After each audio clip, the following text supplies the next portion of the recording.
What is up, everybody? It's that time again. It's Spidey Hits with my friends. We got Naj. Say hello, Naj. Hello. And we can hear, guys. We love it. It's working. We've got my friend Manu, Week 9.9 5. HP. This is episode 5. Yes. This is Amazing. episode 5.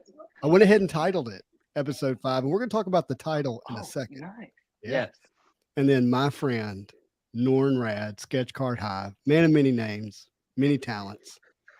Many names. I'm But like the up to one and 4 or only. 5 now. It's bad. What? I mean, like you got all these different aliases. You know, So bad. you're huge in different spaces, but yet you're the one and only. Love it. Doorways, Awesome. things like that. Mhm. Yeah. So let's, Doorways. We said huge in different spaces. I thought it'd be funny. That's hilarious. oh man, we got our friends coming in tonight. Hey everybody, just Hey, remember Bryce. this show is for you. So Yes. be engaging, ask questions. We're going to fill in some airspace, but really we want this to be about what you guys want to talk about tonight. And so yeah, you guys pile on in. We actually have a lot to talk about, even if you don't ask questions, which is fine. But I'm sure it's going to fall in line with what you guys want to hear. Man, we got so I can't say hi to everybody. Hello, everybody that has climbed into the chats already. This is It's overwhelming. so good. I started saying hi and writing specific names. I was like, well, this is not going to work. So I Yeah. had to go with hello all. Everybody. So let's talk about the show name. So language matters, and branding is important, you know. So me and Manu have been trying to figure out what can we call this show, right? Yes. Because it's not just Marvel cards, it's not not. just comic books. It's quite a few different things, and so you know we've got really complex and complicated, and we put it into all kind of scientific algorithms, and we came out with the Marvel show. The Marvel The show. Marvel show. Yeah. TMS. The Tuesday night Marvel show. Yeah. Tuesday night Marvel show. So welcome We everybody. had to rent out servers just to generate the name. Yeah, It took, dams were stopped, electricity halted. It was pretty bad, but we It did was- it. I'm super proud of us. Ooh, yeah, it pushed out. It's like in Christmas Vacation when he hits the when he lights up the house for the first Yes. time and all the lights go. The Marvel show. Marvel show. Yeah. So every Tuesday night, Lord willing, Marvel show with you guys and gals. Looking forward to it. Yeah. Super happy to have the people that we have here, and you know, there's a lot to talk about. And Charles is being funny. What's up, pumpers? That's right. That's what we do. I mean, what? Sorry. It's like, hey, where are all the pumpers out? The pumpers at right now? Because the market's going down. Shouldn't they be driving it up at the moment? You know, pumpers only run their mouth when things are going good, or else it's difficult and they run away. Did they run? Is that what it is? I don't know. I think so. They need the momentum. It's a momentum play for pumpers. They got to ride the pump and pump it some more. Oh, okay. I got it. All right. We're gonna move on. Or they dumped. They dumped, and that's Yeah. why the market's declined, That's because the what pumpers Marvelous have is saying. dumped. The pumpers have dumped. Okay, good. Right. That's what I'm reading here. Yeah. I still haven't sold my card, so man, I don't know. Whatever. I haven't either. I sold a few, but I have far majority of. Well, Yeah. you know, my cards don't move the market the way that your gentlemen's cards would move the market. So Yeah. you Okay. gentlemen. So a new movie trailer dropped today. She-Hulk. Has everyone here seen it? I saw a picture of She-Hulk. Did you? Saw the trailer. You had Naj, you have not seen it? No, I saw it. I saw the Oh, trailer. what'd you think? I love comedy, and I'm very excited that this is going to be comedy. I am so excited for it. It's like, I think I shouldn't be like overexcited because the CGI were not very good, but I think they may fix it. They still have time to fix things. So Yeah. let's Yeah, see. Bryce says CGI was rough. Was it? Oh no. It was a little rough. It's a shame too because so the main actress, whose name I just can't remember now, is just an amazing actress. She's in a show called Orphan Black, and if you haven't seen that show, I suggest you watch it. After this, of course, don't stop and go watch it. Yeah, But don't it stop. is a phenomenal show. And she plays multiple different aspects of herself because she's a clone. It's just really crazy good. And I'm excited because she's in the show. I think she's going to kill it. I know the CGI was a little rough on her face here and there, but I don't know, man. Seeing her and Hulk jump across that waterfall in that clip, I was just like, I'm kind of excited to see them together. It's going to be cool. Where is that show coming to? That's Disney Plus. Yeah. Disney Plus. put it Of out. course, All of Marvel moved to Disney Plus. yeah. Yeah. Oh yeah. I'm surprised that we're at any point where CGI would be in a struggle for someone like Disney. Yeah. How is that even a thing? How is that possible? It was funny. I was watching the behind the scenes of the Book of Boba Fett on Disney Plus. Like they have the behind the scenes, forget what they call it. They did it for the Mandalorian and stuff like that, and they were showing how the deep fake for Luke, for like the end of season 2 of Mandalorian, was a little rough, right? But in Book of Boba Fett, when he's in there, it's like super clean and really well done. I actually wasn't sure if they used deep fake because they did it so well, and it's because they bought particular rights and they bought particular technologies to kind of fix it and tweak it a bit. But I mean, it's tough, man. That's a lot of work. That's a lot of work to do that behind the scenes to get that just right, especially with Yeah. that hair and all that stuff. That's a lot of hair they put on She-Hulk because, like, comic accurate, like she has a huge, beautiful, luscious hair. That's tough Yeah. to do, man. Definitely. Charles is blaming the recession. The Disney's cutting the budgets. I mean that's probably partially true. It probably is true. But I still think that she looks like the comic, which is really nice. She looks so close to the comic book. Is It's really there good. is there a She-Hulk book that you either own or wish you owned? I have one, the best one. Which is that? Her first appearance. Her first appearance is a title That's a appearance, cat. right? Yeah. The what was it called? Not the Sensational She-Hulk. No, not that. That's a great cover though. Yeah, Sensational. that one I love. Mhm. I forgot its name. But it is like her first ongoing series as well. Mhm.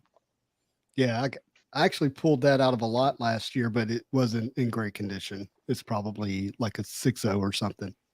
The thing about this book is that they say that there's a lot of it out there. Oh, So there's a lot of it. Let me just try to remember what it was called. Was it not the Incredible? I think it is called The That- Incredible She-Hulk, isn't it? so Uh, Rivalry The says Savage She-Hulk. Savage She-Hulk. Savage Yeah. She-Hulk. Okay. Yeah. So there's a lot of that book. So this is why people try to not speculate on it, because when there's a lot of it, the price is not going to go high. So people didn't find it as an investment opportunity. But for me, it was like, come on, guys, this book is from this. Wait a second, when was it printed? It's in the 80s, so 1980. So it doesn't matter how many copies there are of it. If you have a high grade copy of it, you have a high grade copy of a book that is from the 80s. And that is, a nice book to have. It's the first appearance of a character that's co-created by Stan Lee or something like that. So why not have it? And yes, I read the comment that the first appearance of She-Hulk 9.8 is everywhere right now. And Mhm. it's been everywhere for the past few months, not just right now, to be honest. So there's a lot of it. But it didn't stop me from getting one, and I'm very glad I got one. That's Thank you, Is there Hopper. is there a newsstand variant or anything like that Yes, to make it a little but more? Nice. I couldn't get one newsstand. So yeah, I'm sad about that, but it's fine. It's fine. I'm happy with it.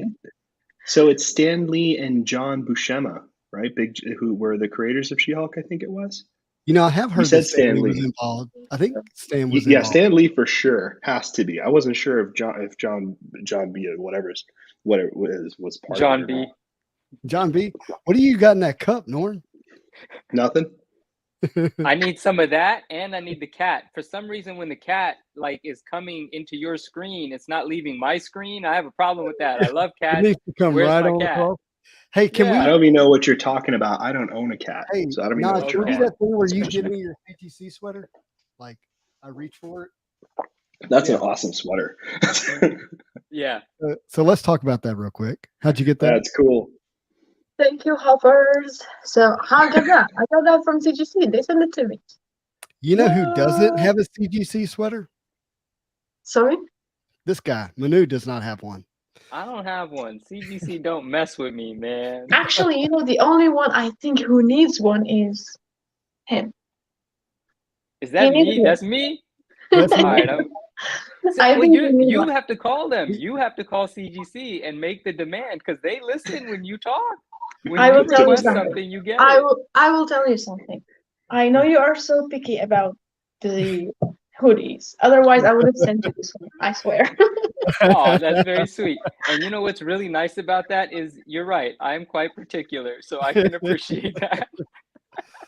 I knew it. You won't wear it. You'll be like, oh, that's sorry, Yeah. CGC. Flimsy. It might I'm looking at the actually scales. make it on to this door hook right here. Right there. Oh, if Or it makes maybe sense. here, Yeah. Oh, wow. That's saying something. But are you going around judging people now that you have the marking of the scales on your clothes? Yeah. Yeah, and they're red. Everybody's red. Everybody, huh? This is a reference to Moon Knight for those who didn't watch it. What's a reference to Moon Knight? The The scale. scale. The balancing This- scales. Oh, it is? Oh, okay. Yeah. It's the same exact scales that they use.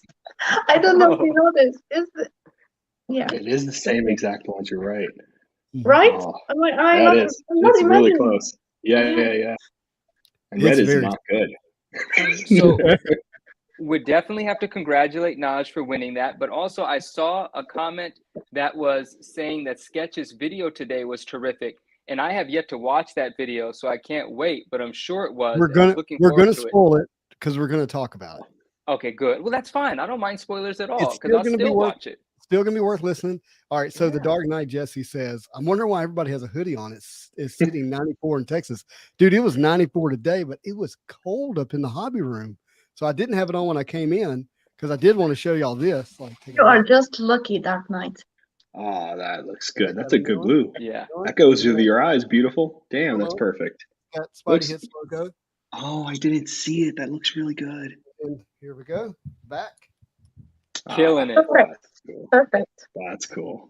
Isn't that cool? That looks cool. That's Definitely. awesome, actually. Let's see if I can get dressed on camera here.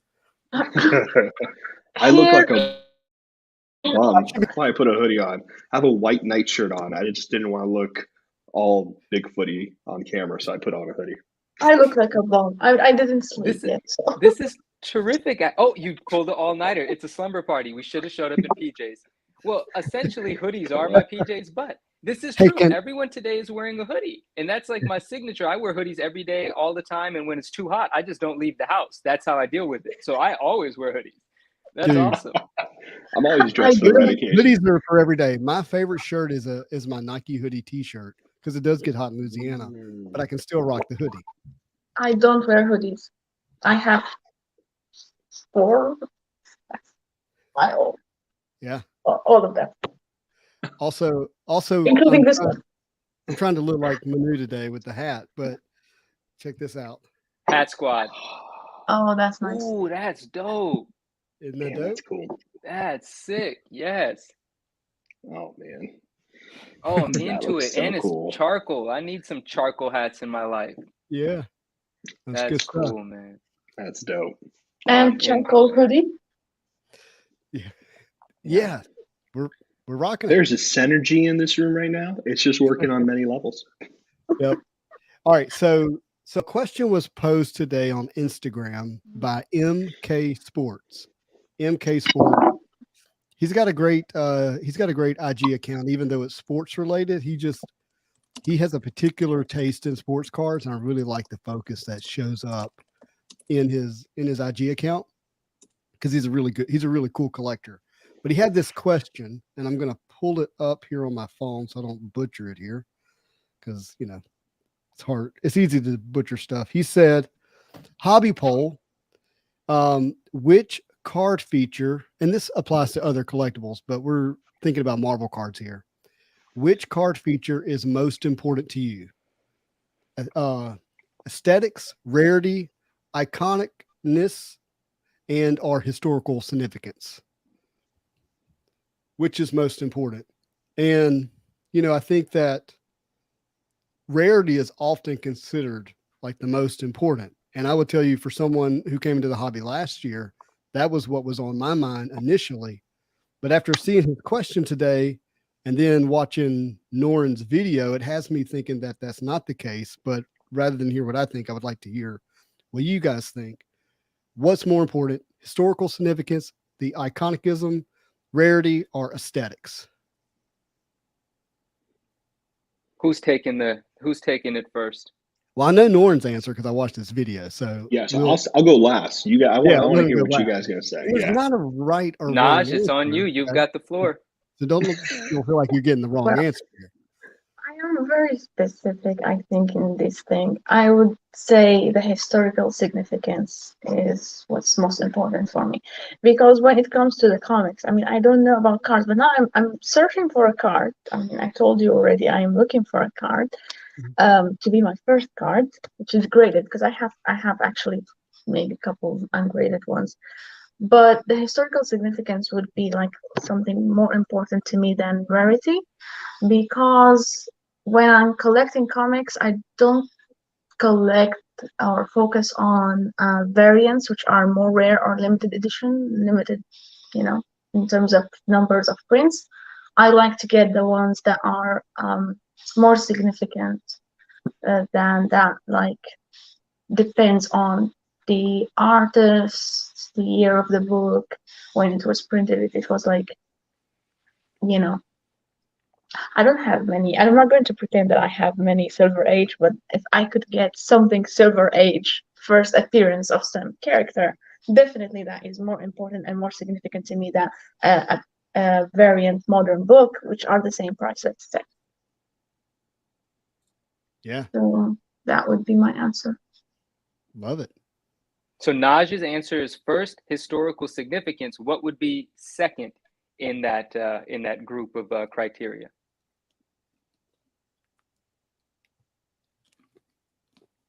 What was the third option? Well, you had Rarity.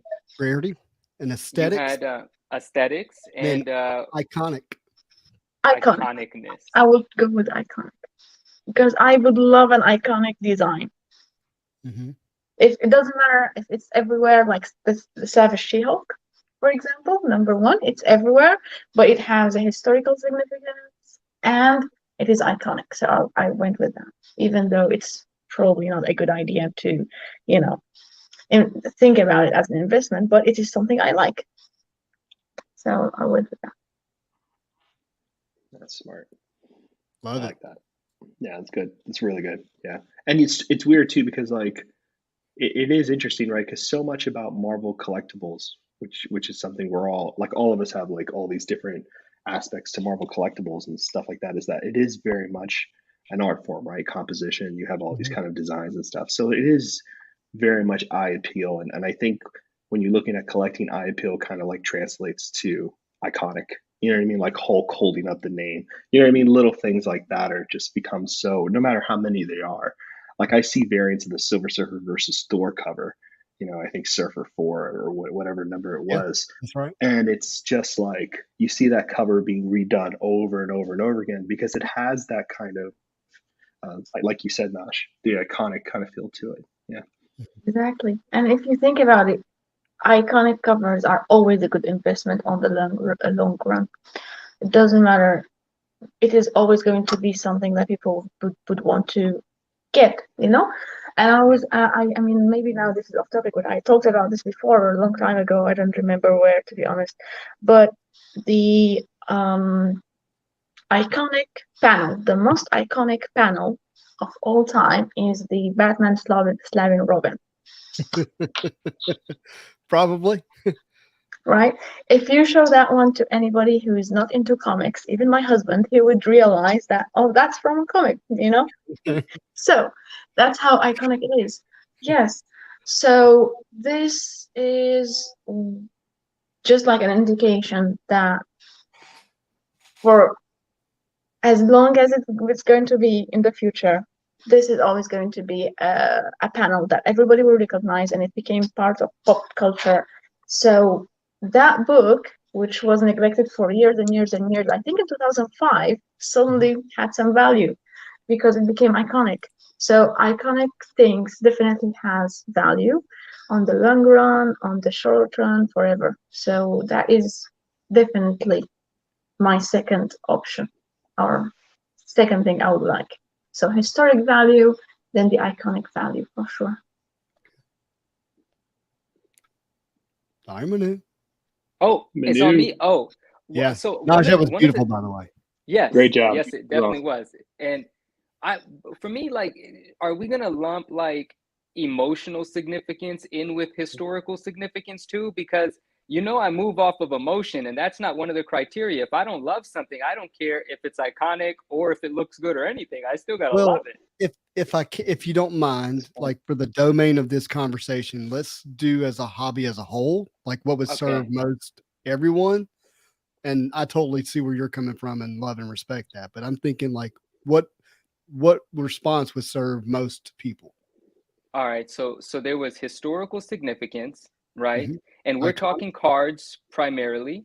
That's where the And question sprung up from. that's where the Correct. question, yeah. So I'll try to keep it in that lane. And then there was iconicness, which for cards, it's actually difficult for me to put something into that category because I would relate the iconic visuals first with the comic book Hmm. rather than with the card. But now when we think about it, there are definitely cards from, my childhood that visual was only on the card, and they did become iconic for me. Like, for instance, well, actually, no, I was going to say the Mr. Marvel card from 90 MU, but that's actually the cover of Foom 17. Foom was a magazine, 17 is the cover. So the iconicness of that is there, but it did not establish itself by the card. But still, it's an iconic visual that ties into what Naj said. So I do agree. The iconic factor is important.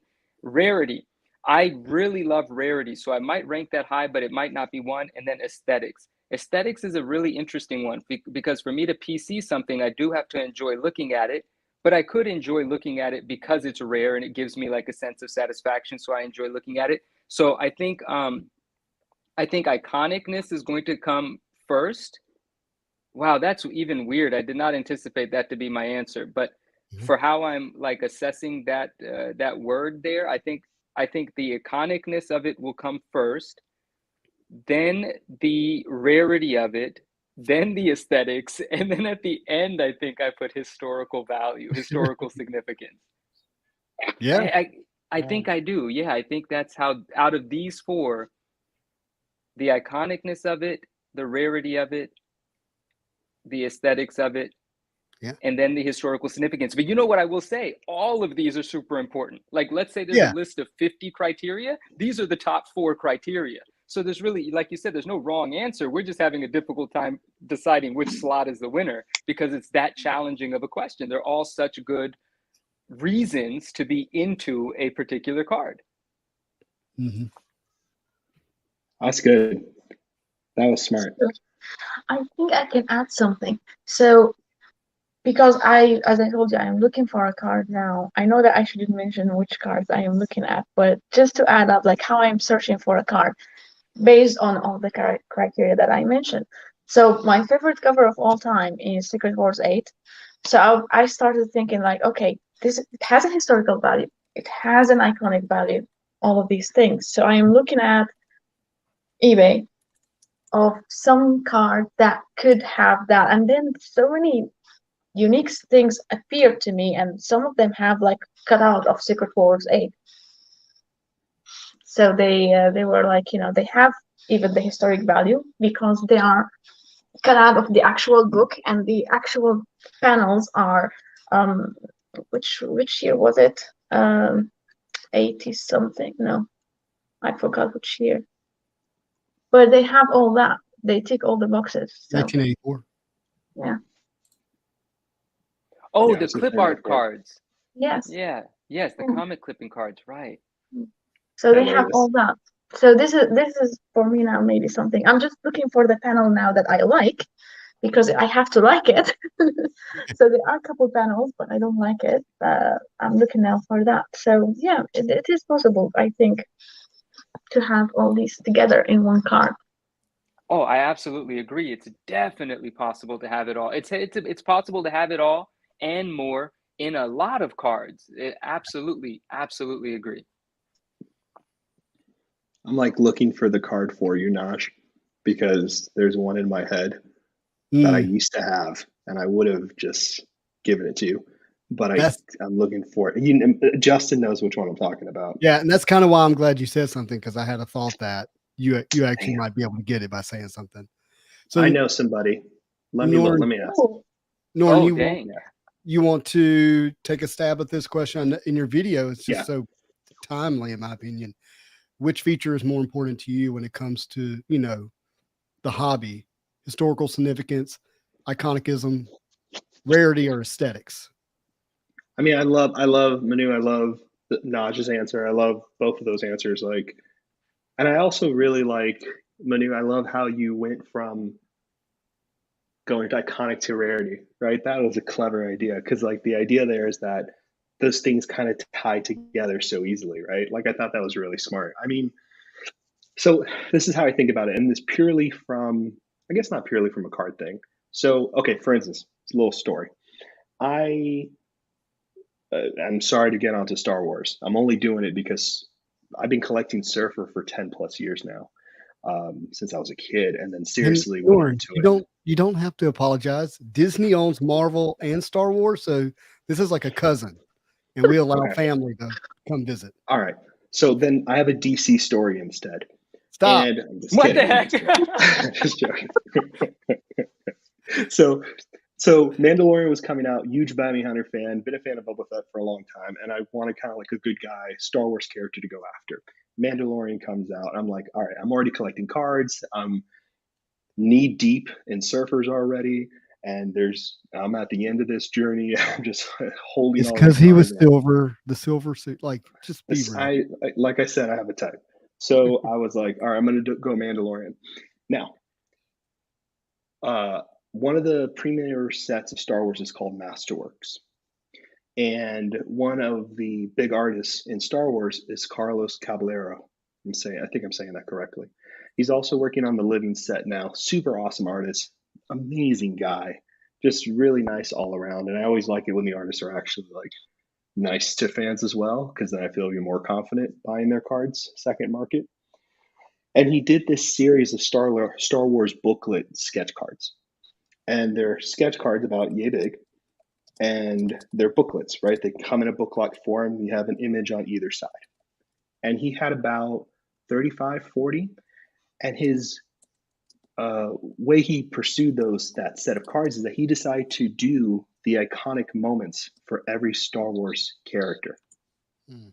When Yoda's training Luke. So on one side of the sketch card is Yoda, on the other side is Luke, and it's from the scene of the movie. And then you have Mandalorian looking at Grogu, right? And you have all these different iconic moments where, you know, Leia looks at Han for the first time. Rey sees, um, Kylo for the first time. And it was all these iconic moments in movies that kind of define these characters. And I was like, that's amazing. It's iconic. It's a sketch card. It's rare. This is a sought after artist. That Mandalorian one's amazing. It shows that historical moment, and it means something to the card, right? And I was like, well, this is the sketch card to get and go big on. It shows up on a Facebook group. There's 3 other Mando collectors going for it. It's a bloodbath. And he says, listen, everyone just send me their best offer. So I'm like, look, what anybody offers you, I'm going to pay $100 over. I don't care. Because at that point, I looked through all those ticking of those categories and I was like, this is the card to get for me. This fits my collection. This will hold value to me. Mm-hmm. Right? So in some way, and this is a story in order to get to my answer, is that all the answers matter. Like Manu said, all the answers matter, right? All the categories are important, right? For me, when you're looking at cards and you start a collection, I think a big factor, and one of the biggest for me, has to be the historical.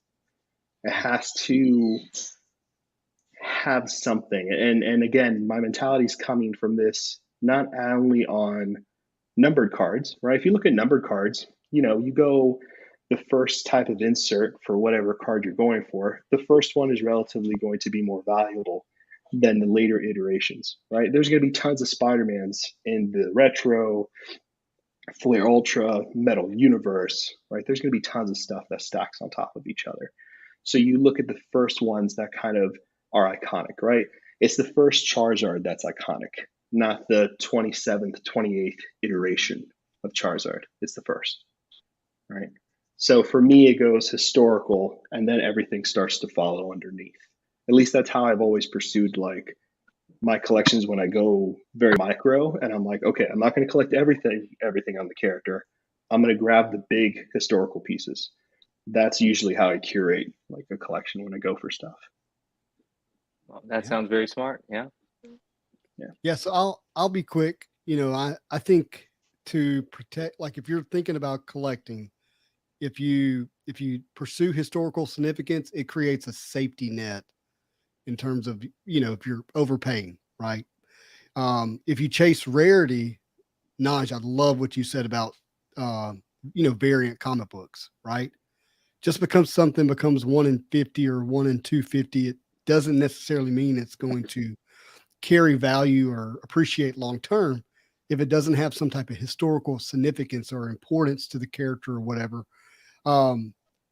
The others, like iconicism, to be iconic, I think that makes it more liquid in terms of like if you're trying to sell it, like like I'm thinking of Batman 4, is it 424? Which 423? Like that, yeah, like that book will always sell because it's just an iconic cover, right? The story means nothing in that book. But it has historical significance to that book, does it not? Oh, sorry, tangent. No, it does because of how aesthetically the cover was, right? And then the story that builds around it of Todd throwing it together. Story. So yeah, to your point, it has become that, but it didn't start out as that. It wasn't rare to begin with or historically significant to begin with. It has become that, I think, mainly because of how aesthetically pleasing the art is. Obviously, if you can somehow accomplish all four, if you can have something that's historically that's the trick. That's what I'm thinking. That's what I'm thinking. Because it is this kind of square kind of relationship, right? Where all sides have to be equal. I don't know. Yeah, I agree. But my point is rare doesn't always mean it's going to be worth something. Aesthetically pleasing doesn't always mean that. I mean, there's tons of incredible artists that put stuff out all the time, right? But I think the top two really in terms interesting. of like in terms of what probably would protect you as a buyer of something, of a collectible, is historical significance and iconicism. So. You guys are selling me on this. It was Naj's first answer. I was wrong. All right. No one's wrong. It's your in fact, your answer is what made all this more interesting, right? It was good because at making me feel valuable. I'm that kind of guy. It's the glitter in your eye. That's all. I like this conversation because just because something's 1 in 15 doesn't mean you need to go overpay. True. And that's what bothers me about all this stuff. Yeah, because and this is kind of why, and leads into the video and why I did that Marvel cards are not sports cards. You know what I mean? It really wasn't a video to talk to people about like, oh, you're doing this wrong, you're doing this right. It has nothing to do with that. It was more along the lines of saying, if you think you're overpaying and you're worried that you're overpaying for a card, you have to think about those four sides, right? Mm-hmm. And weigh each one equally to see, as we talked about, the scales of balance to bring it back to Moon Knight, right? The idea is that you don't want to pay for a card just because it's out of 5, because you think, well, it's out of 5, it has to be rare and expensive all the time, because it's not, right? We've seen, like you guys with the comic books, and I've seen this with Surfer variants I get all the time. they don't always become rare. You know what I mean? They don't expensive. They're rare, but doesn't mean they're going to increase in value. Well, I think this is what has made the 2013 Spider-Man PMG somewhat unique, because it does hit all four. I know there's some people who don't like the art, but if you've held one of those in your hand, you'd have a new appreciation for it, I believe. Because I kind of felt the same way until I actually held one. But it's rare, it's iconic, it has historical significance, and it's aesthetically pleasing. So that's why that card sits, on its own pedestal, in the sense, not that it's the top card in Which the card? I'm hobby. sorry, Justin. Which card? 2013 Flair Retro Spider-Man PMG, the green one specifically. Got it. It's only 10 of them, but it hits, to me, it hits all four of those. And I don't own one. I'm not trying to pump it, blah, blah, blah, blah, blah, all the disclaimers, whatever. Yeah. But that card fits there. There's some other ones I think that actually could fit there if people maybe knew about them, but I mean, honestly, that's not the card, right? And me saying that is not saying that there is the card. What I'm saying is the conversation we're having now on what's important to a collector in the universal sense is not necessarily saying, hey, we've all made the decision, the green Spider-Man PMG is it. That's just not true. You know what I mean? There's no unanimous decision ever made on collectibles. You know what I mean? Time puts that stuff into balance. Perspective puts that stuff in balance. You know what I mean? You just happens more naturally than that. Mm-hmm. Justin, can we really quickly put up a picture of that card and touch on why it, because I want to see the card, and I want to talk about what is the historical significance, what is the iconicness, the rarity, I totally understand, and the aesthetic. Let's if we can pull up that card really quick and sort of give me a moment, I'll have it there. Yeah, let's it's analyze actually, it a little bit. Yeah. The Spider-Man card doesn't come from a significant comic book issue, not from what I know, but it is a comic book cover. The artist is not completely well known. I have it in my notes here somewhere on the artist and all the details. I might actually have pictures of the original art as well. Because I am weird. So this is the card we're looking at. Now let's Justin, let's hit it. What's the historical significance here? The historical significance in this set is that it came out in 2013, and it's the first time Marvel ever produced a precious metal gem. Okay. Precious metal gem is an insert that is highly thought of in the trading card world across all, sports, not just one, but it's specifically 1997, because that was Michael Jordan's it's the first year of PMGs for Michael Jordan and Kobe Bryant's rookie year, if I remember correctly. 96 was his rookie year. I don't know if the PMG is considered a rookie card, but it's right there in it. And so PMG's already had there was a high view of those inserts going into this set when it released in 2013. And the retro set is it's a diverse, important set of cards, with this being the top insert in that set, with Spider-Man being the top character and this being the lowest numbered rare insert. Okay, so historical significance has to do with the fact that it's the first time Marvel had a precious metal gem. Correct. Right. Rarity, we understand it's out of 10. It is absolutely rare. Correct. The iconicness of it, if I understand correctly, just ties back to the answer of historical significance. It's more tied to the historical significance, but the card has become more iconic because of the way the story has developed around it. Mm-hmm. In that, like when I came into the hobby in early 2021, I didn't know about this card already. Like, it wasn't that iconic. You see what I'm saying? So I wouldn't even, I don't know that I would put it in the iconic space there. But what happened is, by May of 2021, it went up for auction, maybe this particular card right here, and it sold for $34,000. When that happened, it became a legend in the hobby, if that makes sense. Because for sure. It wasn't a known public sale that high at that point, nor you may have known something different than that, but no. I mean, and the truth about this card, and Justin, I sent you a picture through Instagram that you might want to share if you want to. Yeah. So you can have, I don't know if I've sent to you already. So here's the thing to think about too about this card. And this is the challenge that's happening with this card right Is now. that the printing plate? No, that's the original art. That's the original art. Okay. Isn't that crazy? That's crazy. Yeah. So you can see the original art here, which was a cover. I thought I had the artist listed in the title, but idiotically I forgot it. But here's the interesting thing about this card.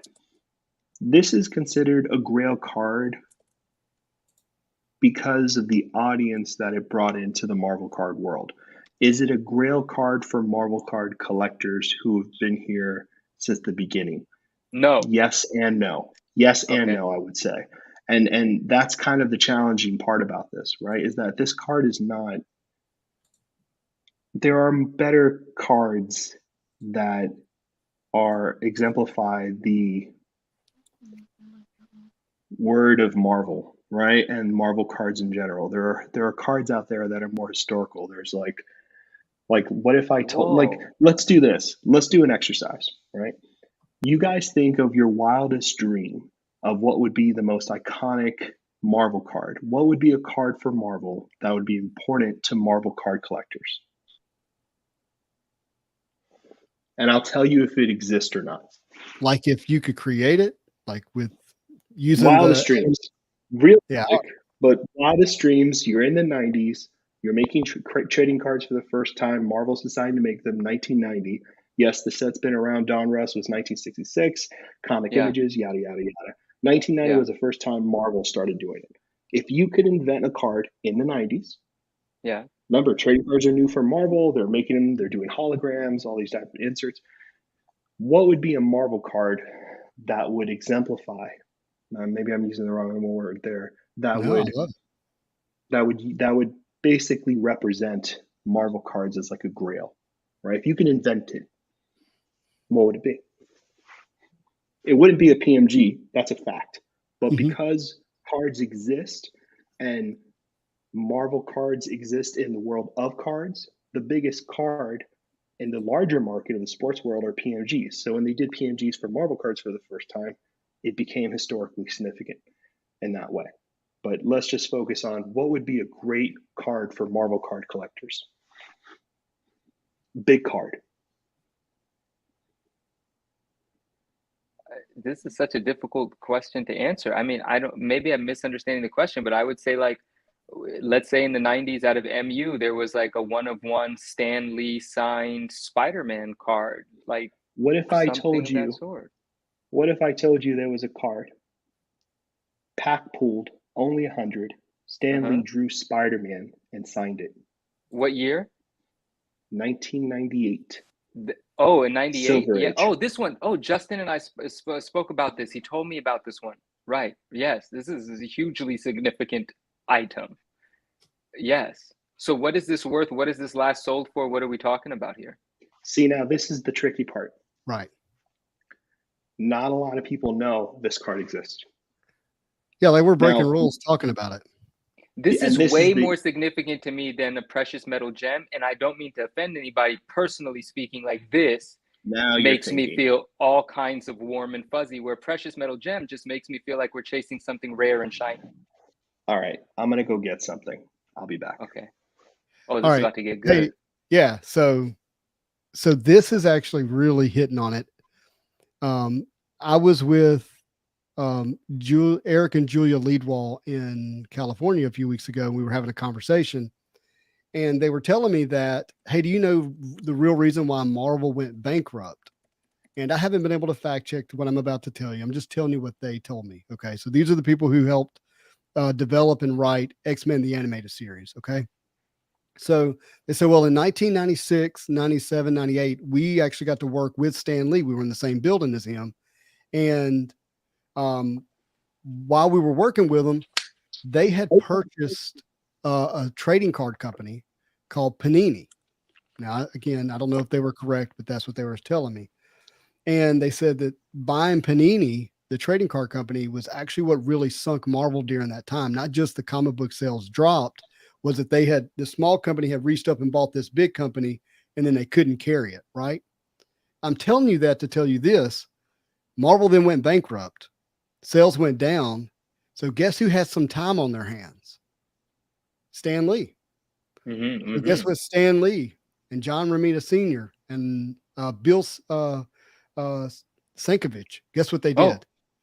They drew on these cards and they signed them and they put them in the packs. Oh man.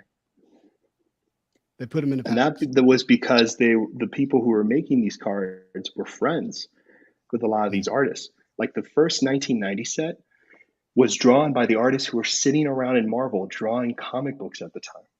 Yeah. And they were just being handed out, hey, draw me 4 characters. And that's how it started.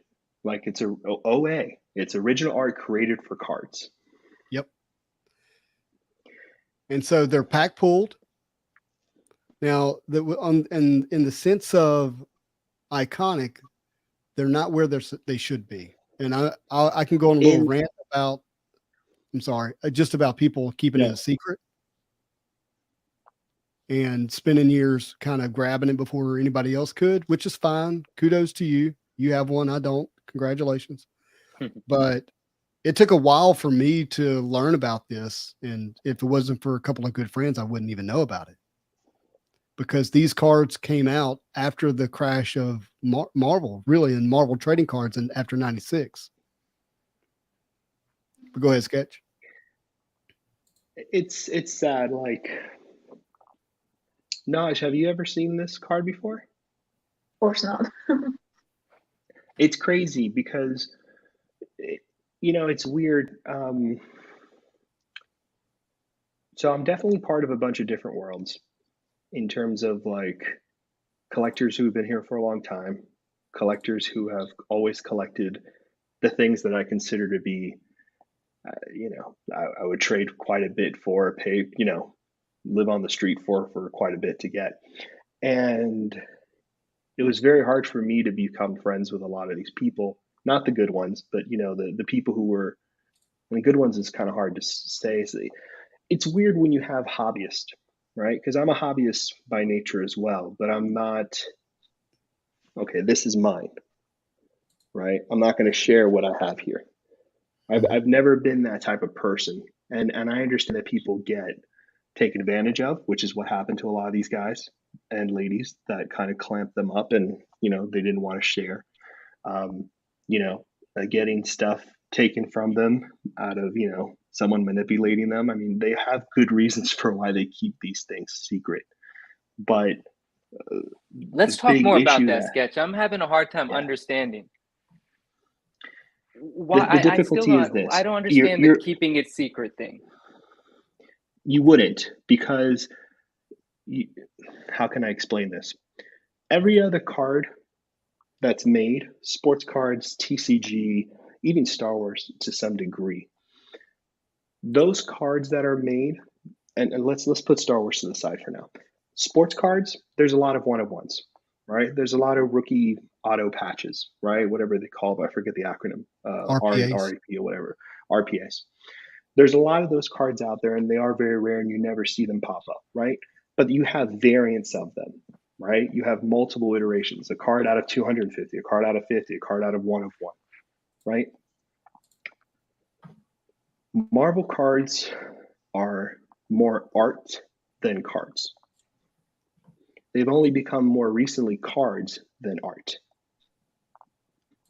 When Marvel started, people collected Marvel cards to collect the whole set because they loved the Marvel universe. And what ends up happening with that is that people become set collectors, they become completionists. Mm-hmm.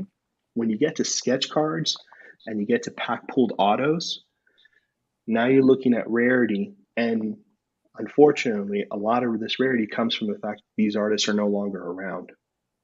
And people don't realize that a lot of these artists are responsible for creating these characters for the first time. Mm-hmm.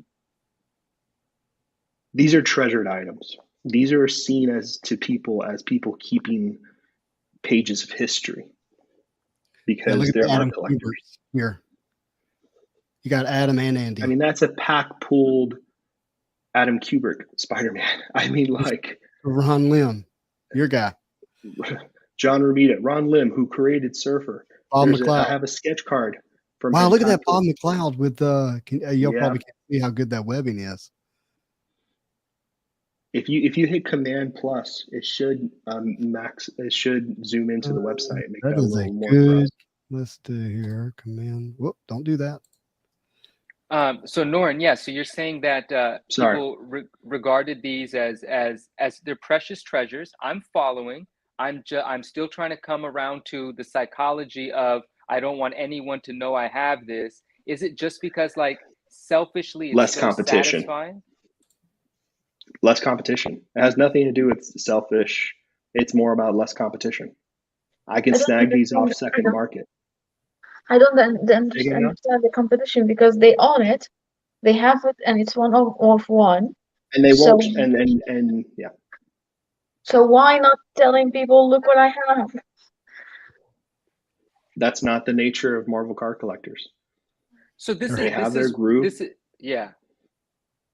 They have their group. They have their community, and for a long time, like when I first came into this to collect Surfer, I wasn't like, hey, how was it going? That was rare. That was not the way it went.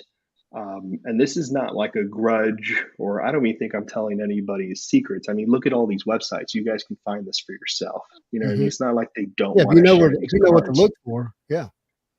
And that's also the next tricky part, is that it is very much if you know what to look for. I mean, if you look at the website, the cards on here are historical and wonderful, but the website has not been maintained since the 90s when it was first made, and that's not a knock on the website. The website, I think, should be preserved. I have most of this website printed out as a PDF Nice. because Nice. you might never see this stuff again. It's important. Right. It's significant. It's historically significant. Look at that J. Jonah. But the issue now with Marvel cards is that the less that people know about Marvel cards, the more they're spending money on things that they think are the rarest pieces, and they're compromising on their prices in order to get these pieces because they have no knowledge of what else is out there. And the thing that makes me feel sad is that all these pieces that are historically significant are being lost in transit. And just Spidey and I talk about this stuff all the time, and it's just really cool pieces to see and appreciate. Yes, people do horrible things to hobbyists, and they lost in transit. Are you speaking literally about cards getting stolen? I'm talking about knowledge being completely yeah, because if somebody don't know what this really is, and it pops up on eBay for $150 and somebody buys it, not knowing what they just bought, how's it going to be cared for? Right. And in a way, it does protect. A lot of these cards are in great homes. I mean, that's not the question. That's not the comment the people at all. who A lot knew of these what it cards was are highly back valued. then, people who knew what it was back then, they knew, and they have preserved it in a great way. Like most of these cards would be thrown down the trash if these guys and women didn't take painstakingly difficult measures to keep these stuff nice and to collect them and to curate these collections. It's pretty amazing. Sketch and Justin, for both of you guys, for the people that have known about these cards, have collected them, they've been in their collections, treasured, prized possessions, is their end goal just owning it? Is it just pride of ownership? Is that like the end for the purist collector? I have it, I love it, I'm done. I don't know. I mean, can I be honest? Yeah. I do it. I mean, if I can be real, like that's what I do. I mean, I get something and I'm like, this is awesome. I love this piece. This means so much to me personally. I own it. Like, as horrible as that is, it's kind of it's not horrible. It's not horrible. It's personal. It's true, and that makes it fine. The truth is always fine. This is personal. There are no rules to this. Right. There's no right or wrong answer. That is the right answer because it's your answer. Now, what brought you to Instagram then? What ended up happening with me, and I wasn't on social media before, and I think this happened to a lot of the collectors who are collecting even longer than I have, is that eventually you start to learn even bigger pieces exist, and you're trying to connect with people just so you can say, hey, can I just see what this looks like? I've only heard rumors of this, and I just want to know. And it looks so cool. I'm not going to give you an offer. I just need to see it so I know it exists, and then I'll leave you alone. And I think that's what happened. And me personally, the reason I started showing this stuff is because at one point you look at your collection and you think to yourself, man, like, yeah, I'm enjoying this, but I'd like to also share this because I'm sure other people would just like to see it, right? It's like the whole mentality behind a museum. Not to say my stuff museum worthy, it's not, or it's, not any of that stuff. What I'm saying is that there is something special to being able to see these things and to cherish them and appreciate them, even though they're not owned or anything like that. You know what I mean? Yeah. Yeah. I'm really glad that you came to Instagram, and I think it's appropriate that you're the only one with the cat here because the cat's out of the bag, like, and so I'm really happy that that's happened. Because you can still own it and you can still hold it tight and not give it to anyone, but I love the fact that I can see certain people's collections because I love knowing how passionate a collector is about what they've collected.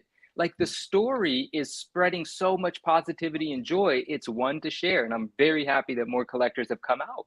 It's really important to me that they do that. Kevin St. Jack, the guy who just commented here, sketch cards, some of my favorite trading cards. He is one of these OG collectors. He is one of these guys that hold a lot of these precious cards, and he is a very nice man and a good friend, and shares cards frequently. And is just one of those people that actually showed me cards. And y'all stay out of his DMs until he helps me get what I'm looking for. But like, it's funny because there are good people out there, and no one's bad for not sharing their collection at all. I think people can be rude. I think people can, Ooh, let's talk about that. I got a question for you based on that. Oh man. I want to talk about the elitism. I want to talk about the snobby nature of people that hold on to their collection and don't want to show anybody. Like, just honestly, that elitism, was that a big part of this? And is that leaving? I think, and Justin probably has, so it's funny because I've been here for a little bit, and then luckily I've met all of you guys, and all of you are so nice, and this is so cool being friends with ER and hanging out. And now Sketch is going to hate me after this one. Not at all. I think this is great. I think it's nice. I mean, when I first started looking, when I first decided I was like, I had my little surfer collection from when I was a kid. I got into a graduate school for creative writing, and I needed a hobby because there's a lot of snobbery there, and I couldn't stand the people. And I just wanted to write poetry. But I decided to build up my Silver Surfer card collection. And I started going online, going to all the old forums, asking for cards, like, hey, I'm thinking about doing a master collection, every Silver Surfer card. Can anybody give me a list? Help me out. That went very slow. Like, it took tons of research for me to get any lick of information. Pokemon, Bulbapedia. I was just telling Spidey about this. Like, Emily and I, my wife, we play Pokemon sometimes, or we're basically kids. But we when we want to walk through or play Zelda or anything like that, you can go and find that information, right? And people share it. When it comes to collectibles, especially small hobbies, that stuff is basically worth more than the card because information is complete gold. And it has been like that for a while. So yeah, there is definitely a kind of like, I exist on this plateau. You don't have anything I want. I'm not going to entertain selling anything to you. Yeah. This is mine. Look, that exists. Manu, let me show you the state-of-the-art place where we find information about Marvel cards. Are you ready? I can't wait to see this. Yeah. This. If you know to click this top left button here, and if you know to scroll past DC comic art and the TVs and DC movies and television, you get something called Marvel comic art checklist, which happens to include checklists for Marvel cards. And this is it. So and it's not complete. It's not complete. Click on Marvel Silver Age or anything for that matter. I want to point something out. I have some follow-ups from here. This is good. All right, Marvel Silver Age. It could be anything. Honestly, these people, Jeff and the friends he has, are like heroes to me in this Yeah. hobby. And by the way, whole thank God reason for I this even know website. anything.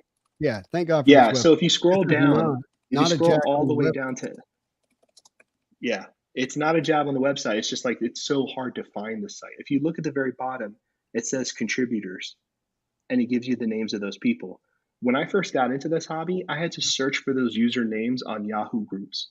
Yeah. And Scoundrel and Blowout Forum just to get into contact with these people, not only to tell them thank you, but to ask questions as well.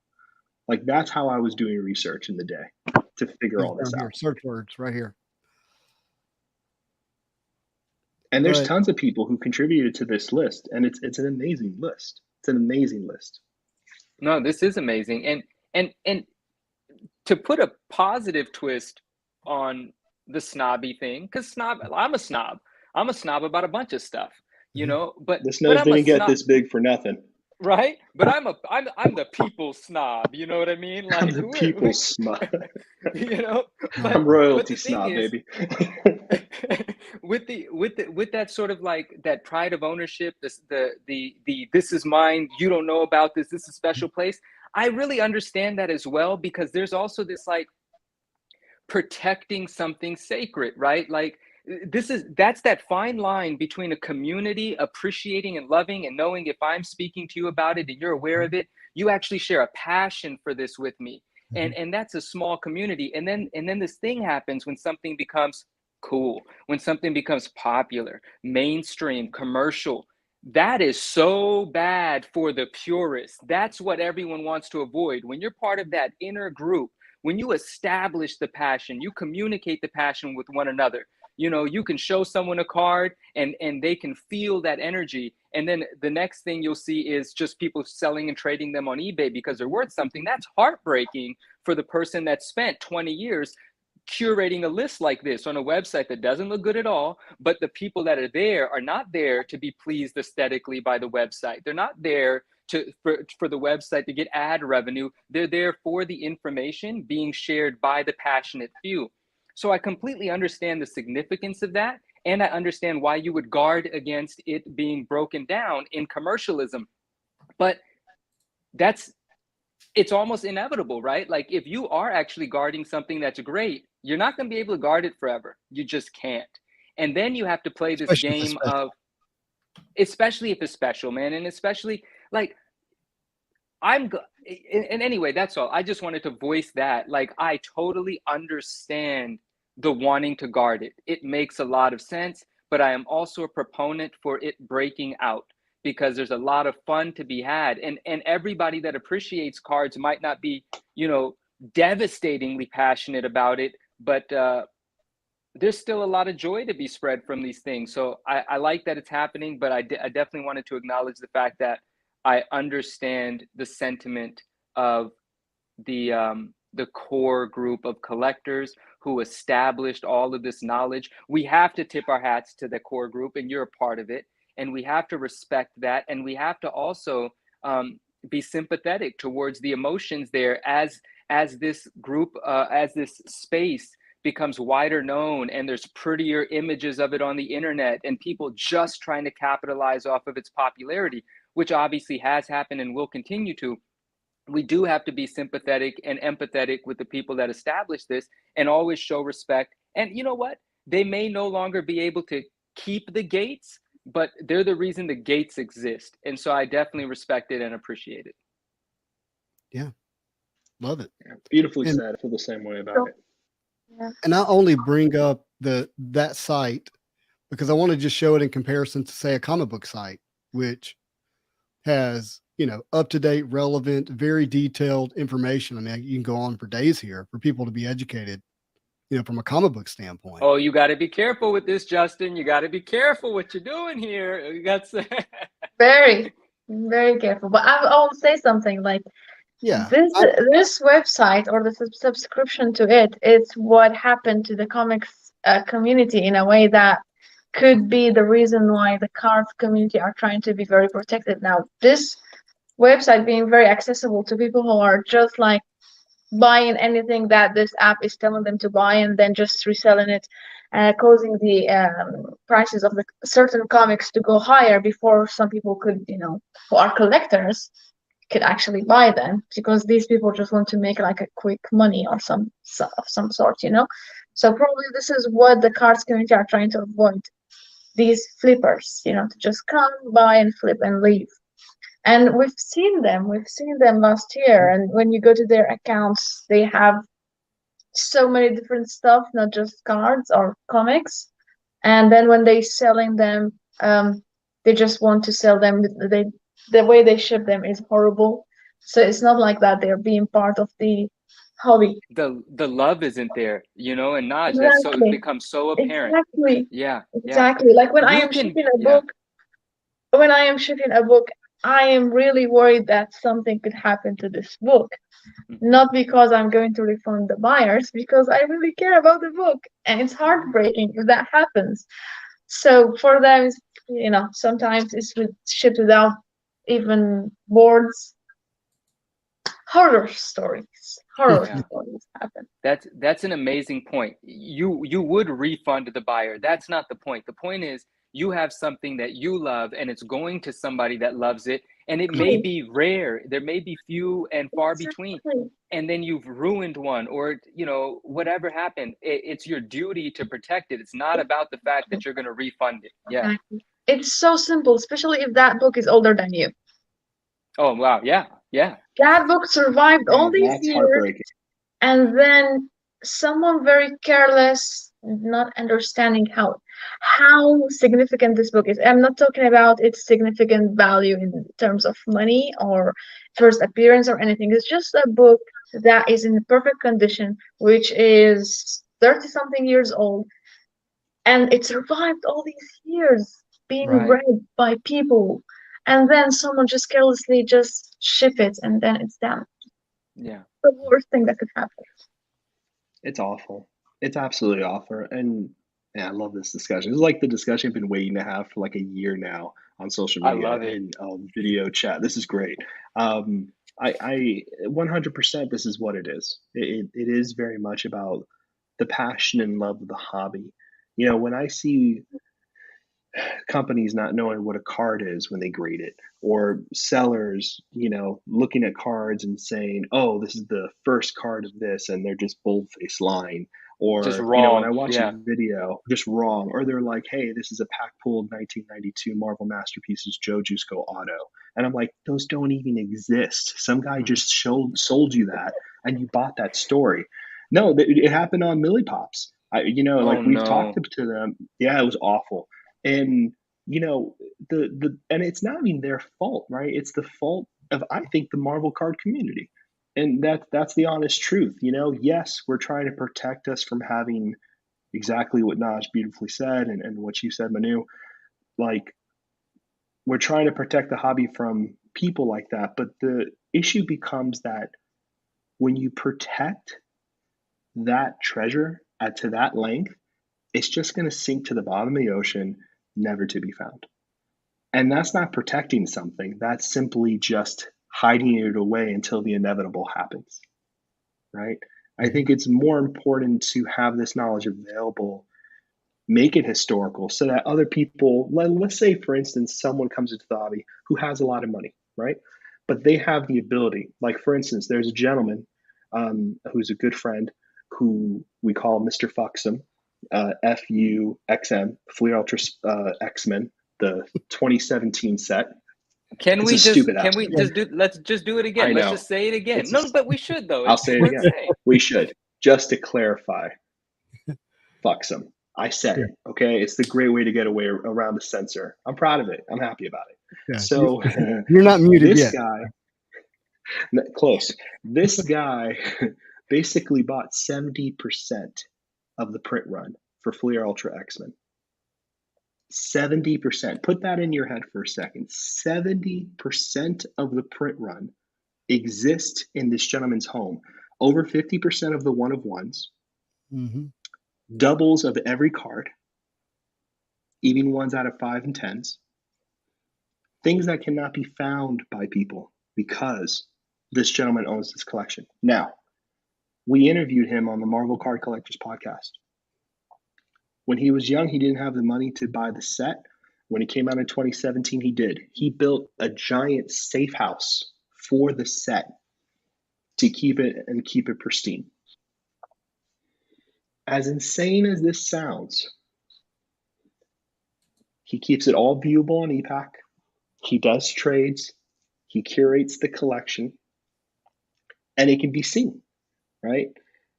In a way, what has he done is preserve this set and keep it safe, right? Let's say cards fall into an antique shop or a garage store and they're just sold off.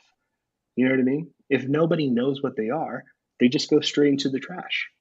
Like Naj was saying about these books, like when people ship them and they don't even care to package them correctly. You know, my fear is that a lot of these cards that are one-on-ones, cards that are signed, cards that have been printed, prototype cards, are just going to vanish because there's no information out there, so people can't keep them and keep them safe. And maybe a collector finds one and finds it at a good price, and it starts this beautiful big collection. Mm-hmm. That's the nightmare for me as a hobbyist, is that these pieces can just go away and no one will even notice. And so many have, and we don't know, right? Yeah, they have. We don't know. Yeah. Yeah. Wow. What? That kind of adds to like the coolness of it, though. It's like, oh yeah, it does. It's definitely very cool. Yeah. You're like, oh damn, now I want it better. Now I want it even more. Right.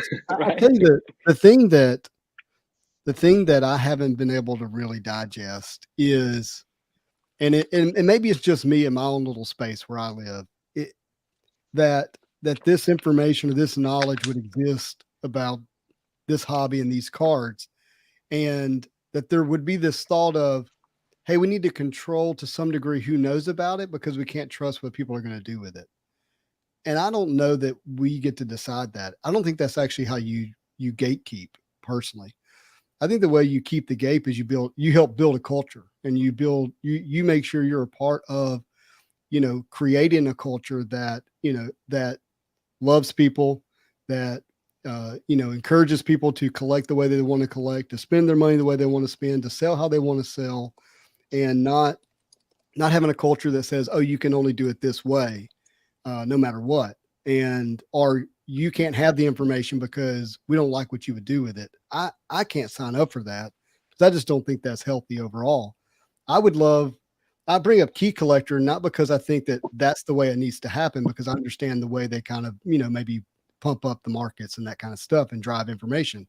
What I mean is just having the information where people can gain access to it and then make their decision on what they think special and what's not special based on just knowing it exists.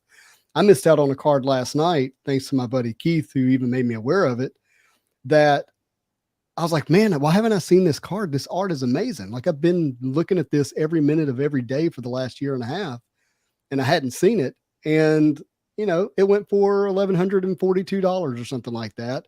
And I probably could have got it for $200 last year had I known about it, but I didn't know about it. And I'm not blaming anybody that I didn't know about it, but if there was a space and a place where I could go and learn, I can do the work, right?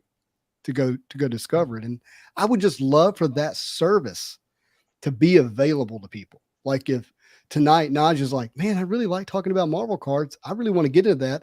Let me go here. Oh, wait a minute. It doesn't really exist. Good luck. Right. Hope you ask the right question to the right person at the right time. Justin and Sketch, you are our here. You are the here Naj and I go to. We're not the heroes you deserve, but that was good, man. That was good on so many levels. That hit all 4 criteria. Okay? Yeah, I love it. And I do want to, and Justin, you're absolutely right. That doesn't exist, and it is sort of unfortunate, but maybe that's changing, right? Maybe that is going to exist now. And I know that Naj and I both kind of attacked you when you pulled a Key Collector, but you and I have spoken about this before, and I do want to make sure it's said: accountability. Key Collector exists. It doesn't force you to do anything. As a collector, it is your responsibility to do what you do with your money, with what you buy. And if you make a mistake, you made the mistake. Accountability. No, we don't talk about it often enough, You have to place blame on Yeah. whoever's wallet spent the money. And I'll but tell there's, you, there's nuance, but still. I agree with you. I agree with you. No one made me spend any of the money I did last year. You know, I got cards I overpaid for, just like Yeah, some sure. other people. Story of my life. And I would tell you that on the Spidey Hits channel, I have purposed to not talk about what a card is worth. You'll watch me rip packs. What you won't see is me throw up the price of the card or what it last sold for. And it's not because I'm lazy or don't want to edit. That's not true at all. It's because I don't want to build that culture. Mm-hmm. Somebody else can do it, and that's their decision. And I actually will watch it and think it's fun, but that's because I have some sense of responsibility for my own decisions, and I think I can watch that and be okay. Yeah. But I don't want to be a part of building that culture from this channel, and so I don't do it for that reason.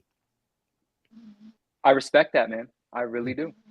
And even if you decided to eventually maybe sometime showcase a price or a sale, I would respect that too. But I respect your decision to Yeah. not. I do. Unless I hit the green PMG Spider-Man out of Spider-Man metal, you know, that's $100,000 This is my card. new house. Yeah. That's gonna be cozy.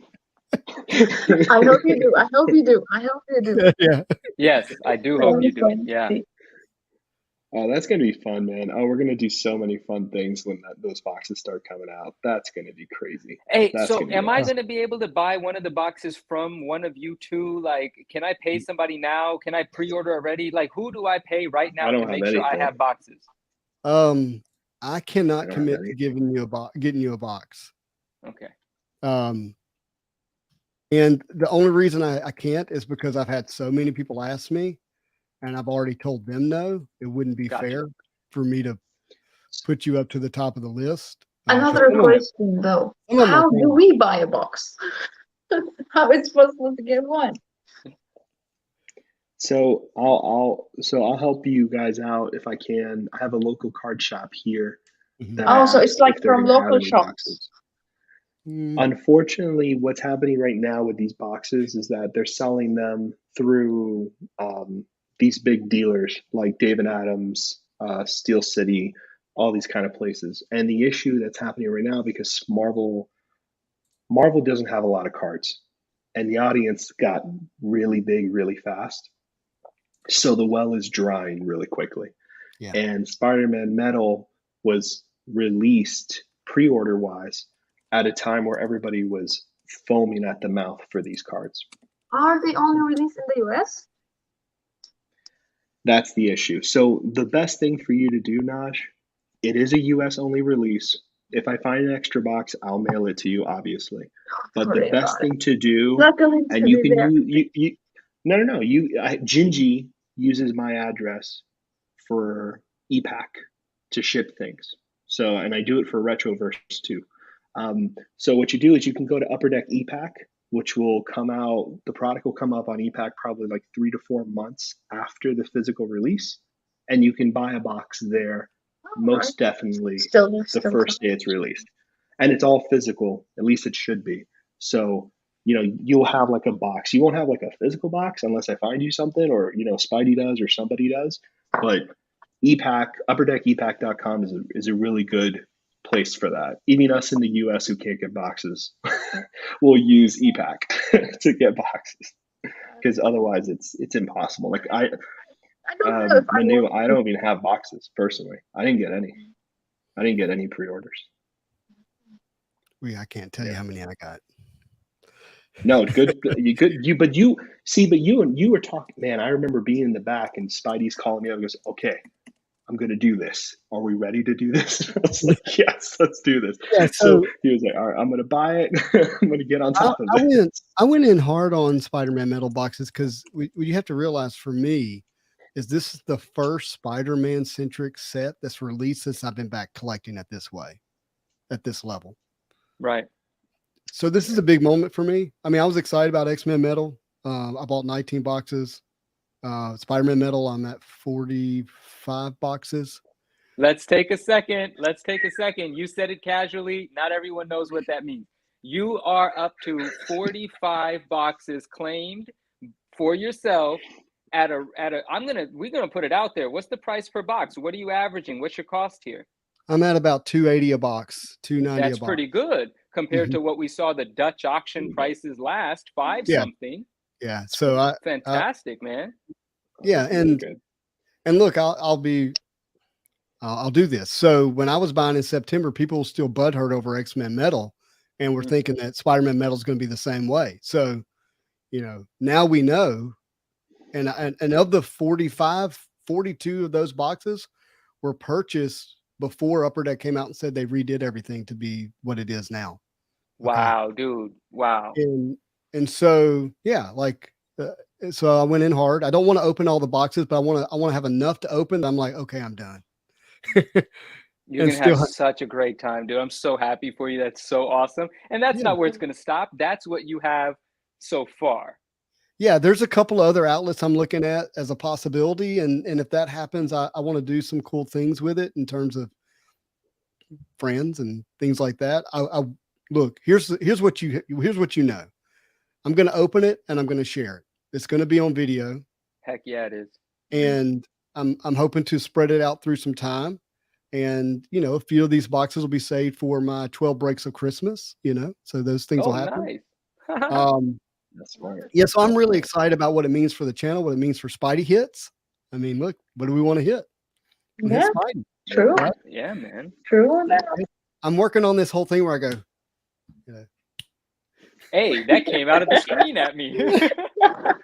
Spidey hit. Where's my 3D goggles? Be careful with that. Boom. Yeah, no. Ah! Hey, don't shoot on my butt. No. We lost Manu. Pew, pew. But I'm really excited, man. The anticipation that's built for this set is, I mean, it's an all-time high. Yeah, so I'm excited. But we haven't even got to the big news today. Like, What? of everything we've talked about, we haven't talked about 2022 Flare Ultra Avengers. What? How is that bigger than Spider-Man? What are we talking about?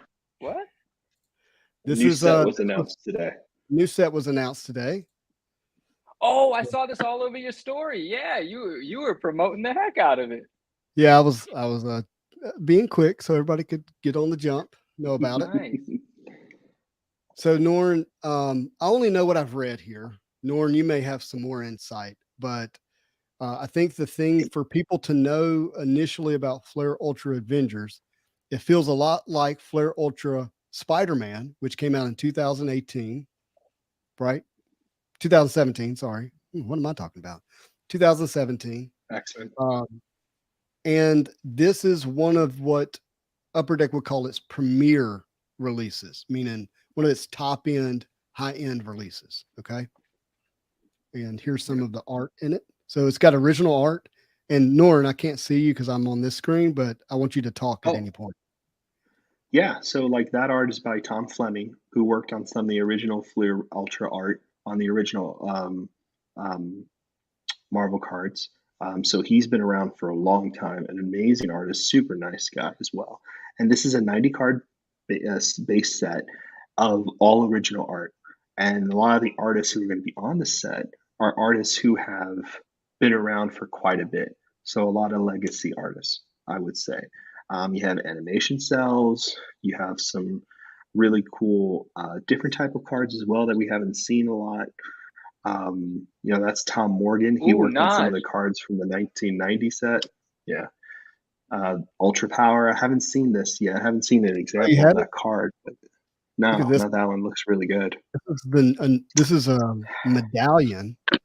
Okay. And that's going to be interesting. Black is 1 of 1. Look at that art on that. I think that might be a crazy thing. Yeah. You get first appearance cards. Awesome. Wait, what do you mean by first appearance cards? It's going to have the cover of whatever the first appearance was of that character. It's going to be on. So you get Red Vision here, which is his first appearance. Right. Naj, look, you're going to get Checkmate cards. Your husband may like these. I think Naj had to go, right? Is Naj here anymore? Oh, she Wait. left. Where did Naj go? What the heck? I don't know. Come Naj. back, Naj. But she loves her husband loves chess. So Oh, is Oh, that? really? I That's was cool. like, her husband's a checkmate There she fan is. or a Loki Yeah. fan. I mean, like, what is? no, what's he going loves on here? playing chess. Got you. Okay. Ultra Power Supreme calls those throwbacks. Very cool. Yeah. Hey, she's back. She's back. Oh, yeah. So Naj, I was saying your husband may like the checkmate die cut here. Nice. Chess piece. Those might have like a cool foil on them, other than being die cut. I really think this card looks really cool. Doesn't it? These Ultra Stars, especially this particular really image like of that. Captain Marvel. That looks That's so good. And then we get Jambalayas. I love the back pattern. I hope they keep that. Me too. What I did hope that's Doom the one Card they say go here? with.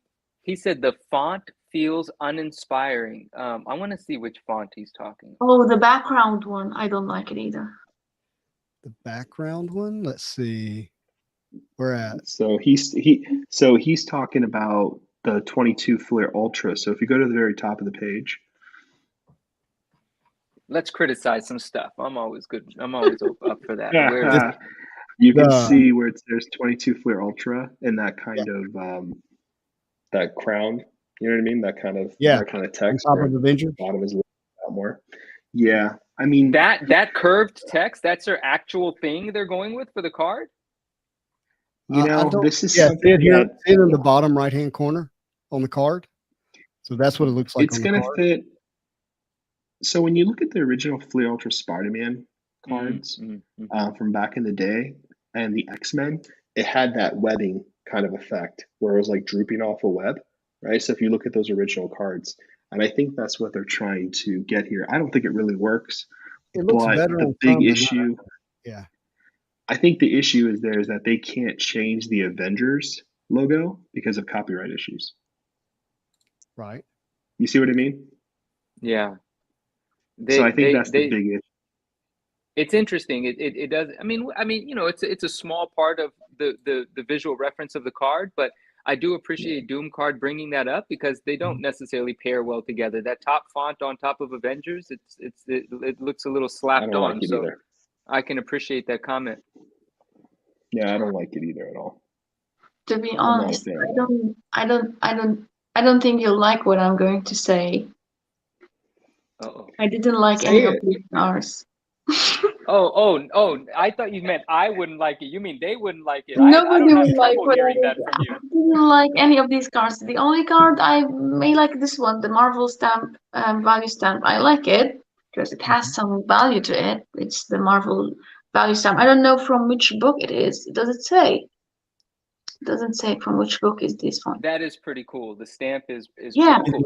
This is hearing I Naj like say the that. design. Hey, whoa. Look right here beside Avengers. Do you see that? It says 5 of 5. That's Can you great. see it? They actually. Oh, So yeah.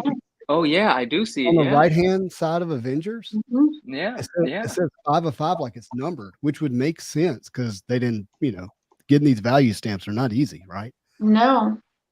And I think this is the only one that stood out, the only card. But the rest, they look like not my favorite designs. I love how nice she's being right now. And basically she's saying, what the heck are you guys collecting over here?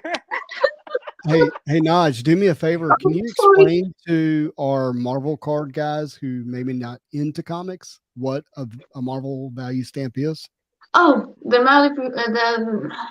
Marvel stamp, value stamp is a little piece of design that looks like a stamp, which is in a piece of advert, somewhere in the comic, in the middle of the comic. Now, many of the big keys have that, such as Hulk 181, which is the first appearance of Wolverine. And this book is like very super, super, super expensive. Like I would say 5,000, for example, for a mid-low grade.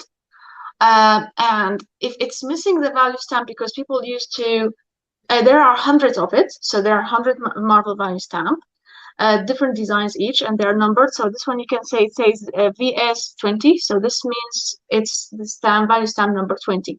And the kids used to clip them or cut them out of the comics and stamp them on a booklet. So it's like a collector's booklet kind of thing. So they just what's the word? Paste them there to collect the hundreds of them. Some of them are more rare than the others, and some of them, many of them occur in very expensive books. I mean, first appearances and something like that. So it's like savage to see it disconnected from its book. But the thing about it is that if it is from like Hulk 181, then it is like a very, unique stamp. It is expensive from an expensive book, let's say. And if the book is missing the stamp, so that's the thing. Let's take Hulk 181 as an example again. If it's missing the stamp, then when you grade in it, it's going to get, I think, green label saying it's missing the stamp. Am I correct, Manu? Yeah, incomplete. Yeah. Green label Incomplete. It will get an incomplete. So, and that drops its value. So the Marvel value stamps, if it doesn't exist, it drops the value of the book. And ironically, a couple days ago, one of our friends on the Instagram community posted that he has the booklet. I don't know if you call it a booklet, but let's call it that. And it's missing only 3 stamps. He's missing only 3 stamps from the 100 ones. And when I posted that on my story, another person contacted me who has a complete booklet. Wow. All of them, the 100 of them. And you can hear the screams of the comic book in when we're talking about that. But yeah, so it is valuable, but I don't know how valuable it is when you have all of them together. But it is valuable on its own.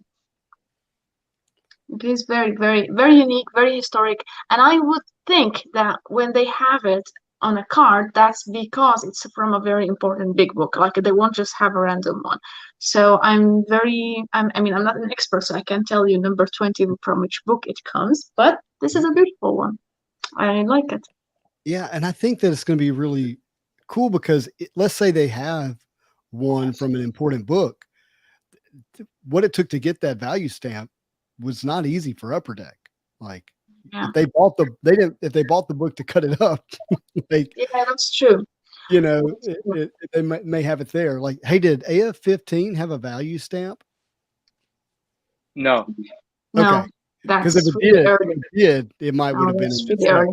I don't remember when they started them, but what I know is that the first appearance of Wolverine had it, and the first appearance of the Hobgoblin had it, and what else? Like a couple very important first appearances have this, so it's not like, and they are rare to find as well. So. Well, that makes sense why this would be number 5 of 5. Right. Yeah, I'm assuming probably they have 5 different value stamps, not the same one. I'm assuming that. Marvelous Pack said the book has been violated.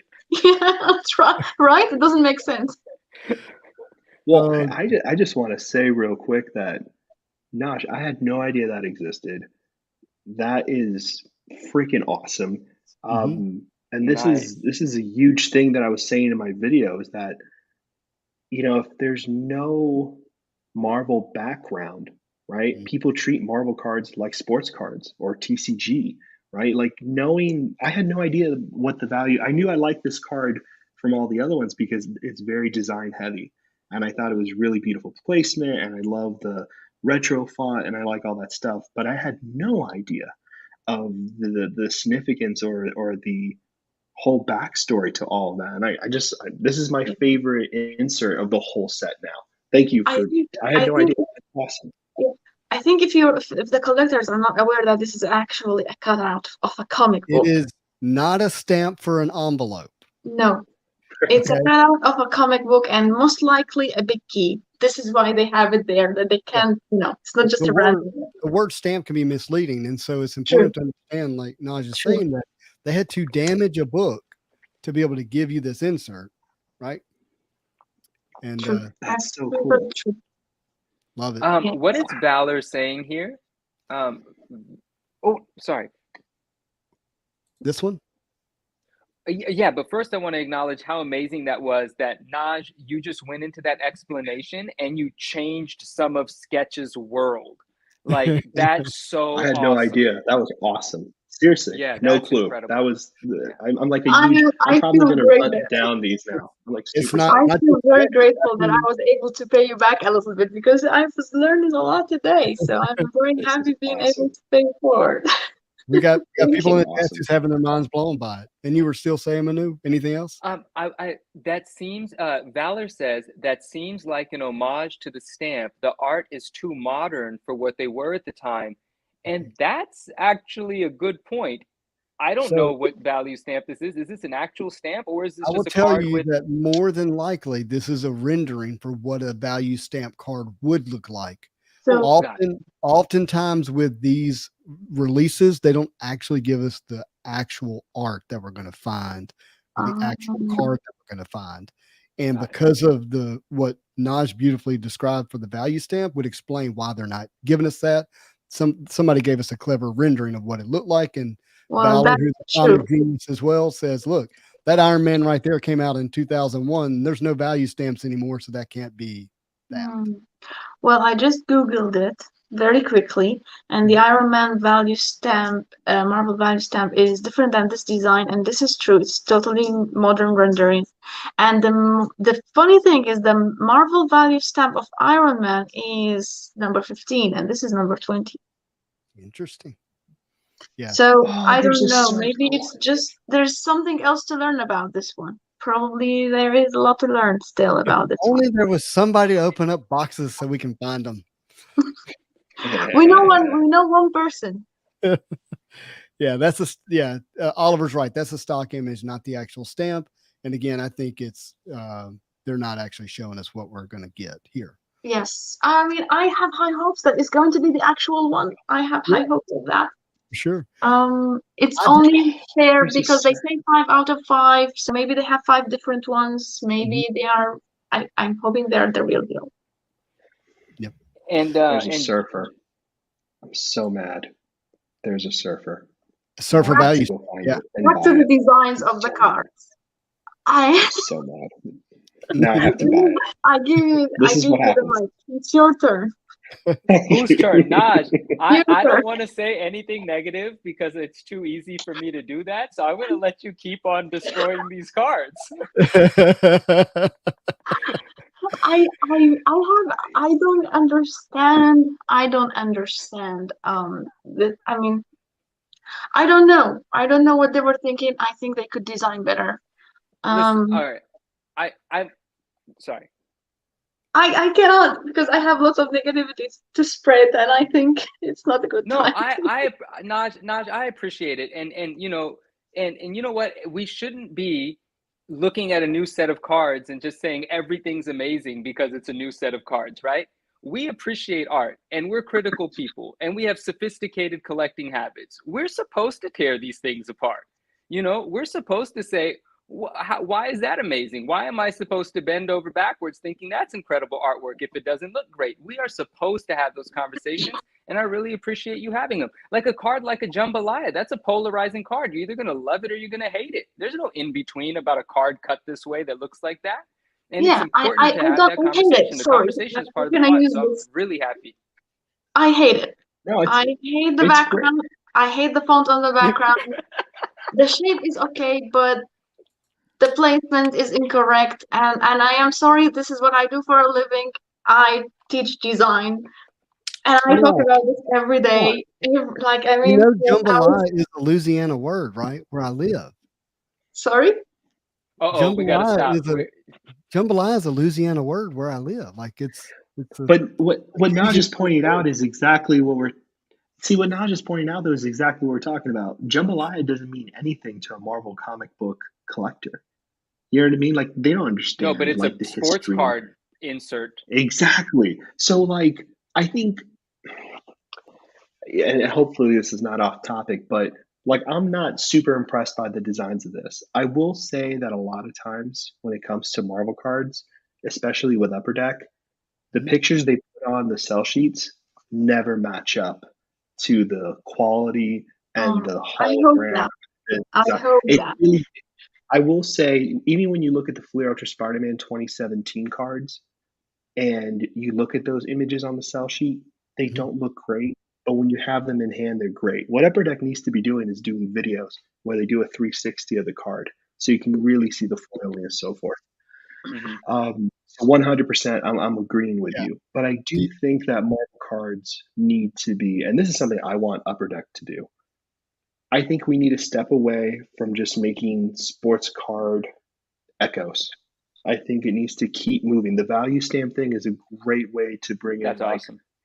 comic book collectors. Like I want more of like Marvel focused inserts, not just these echoes of sports card inserts. I don't know. Like I don't think that's great for the hobby. I know it is to a lot of people because it's a safe investment, but it's just not my thing. Yeah, I mean, I think if I'm Upper Deck, I have to do it, and I want to do it Yeah. for a couple of reasons. One is just real quick. Metal was first Marvel, by the way.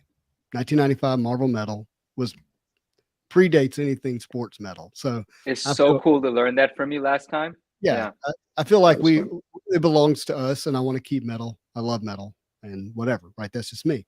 But I think Upper Deck has a responsibility to grow the brand and grow the business. And if they're not cross pollinating, I think they're doing a disservice as a company.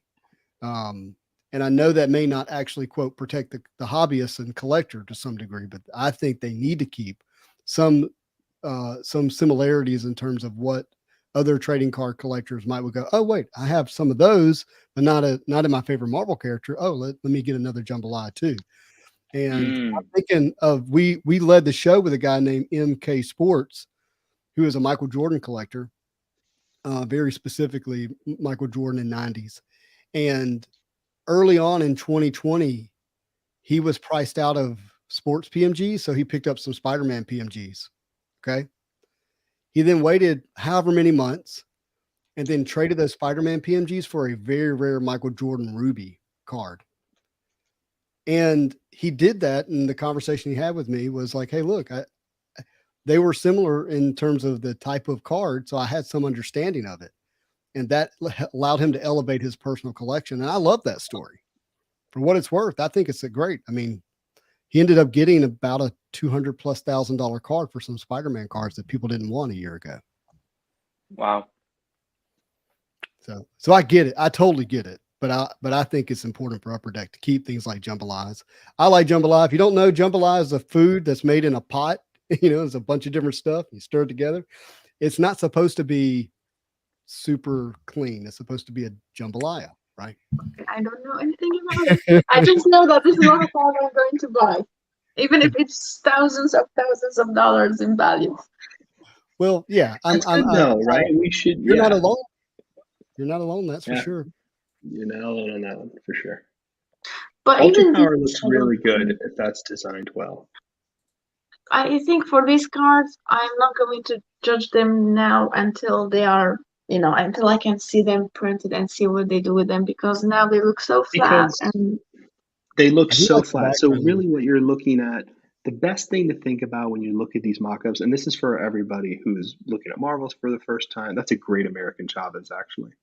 It is. So if we look at that card, those gray lines that you see there, this might be a translucent card, and that might be see-through. And that prism effect might be holographic. We just don't, you know what I mean? So a lot of times they do things like that. Like even if you go back to the checkerboard Loki, right? The horse Loki, which is funny that they put him on the horse piece. That's actually pretty funny. The die cut. Yeah, the die cut. Yeah, that die cut, that might beautiful example.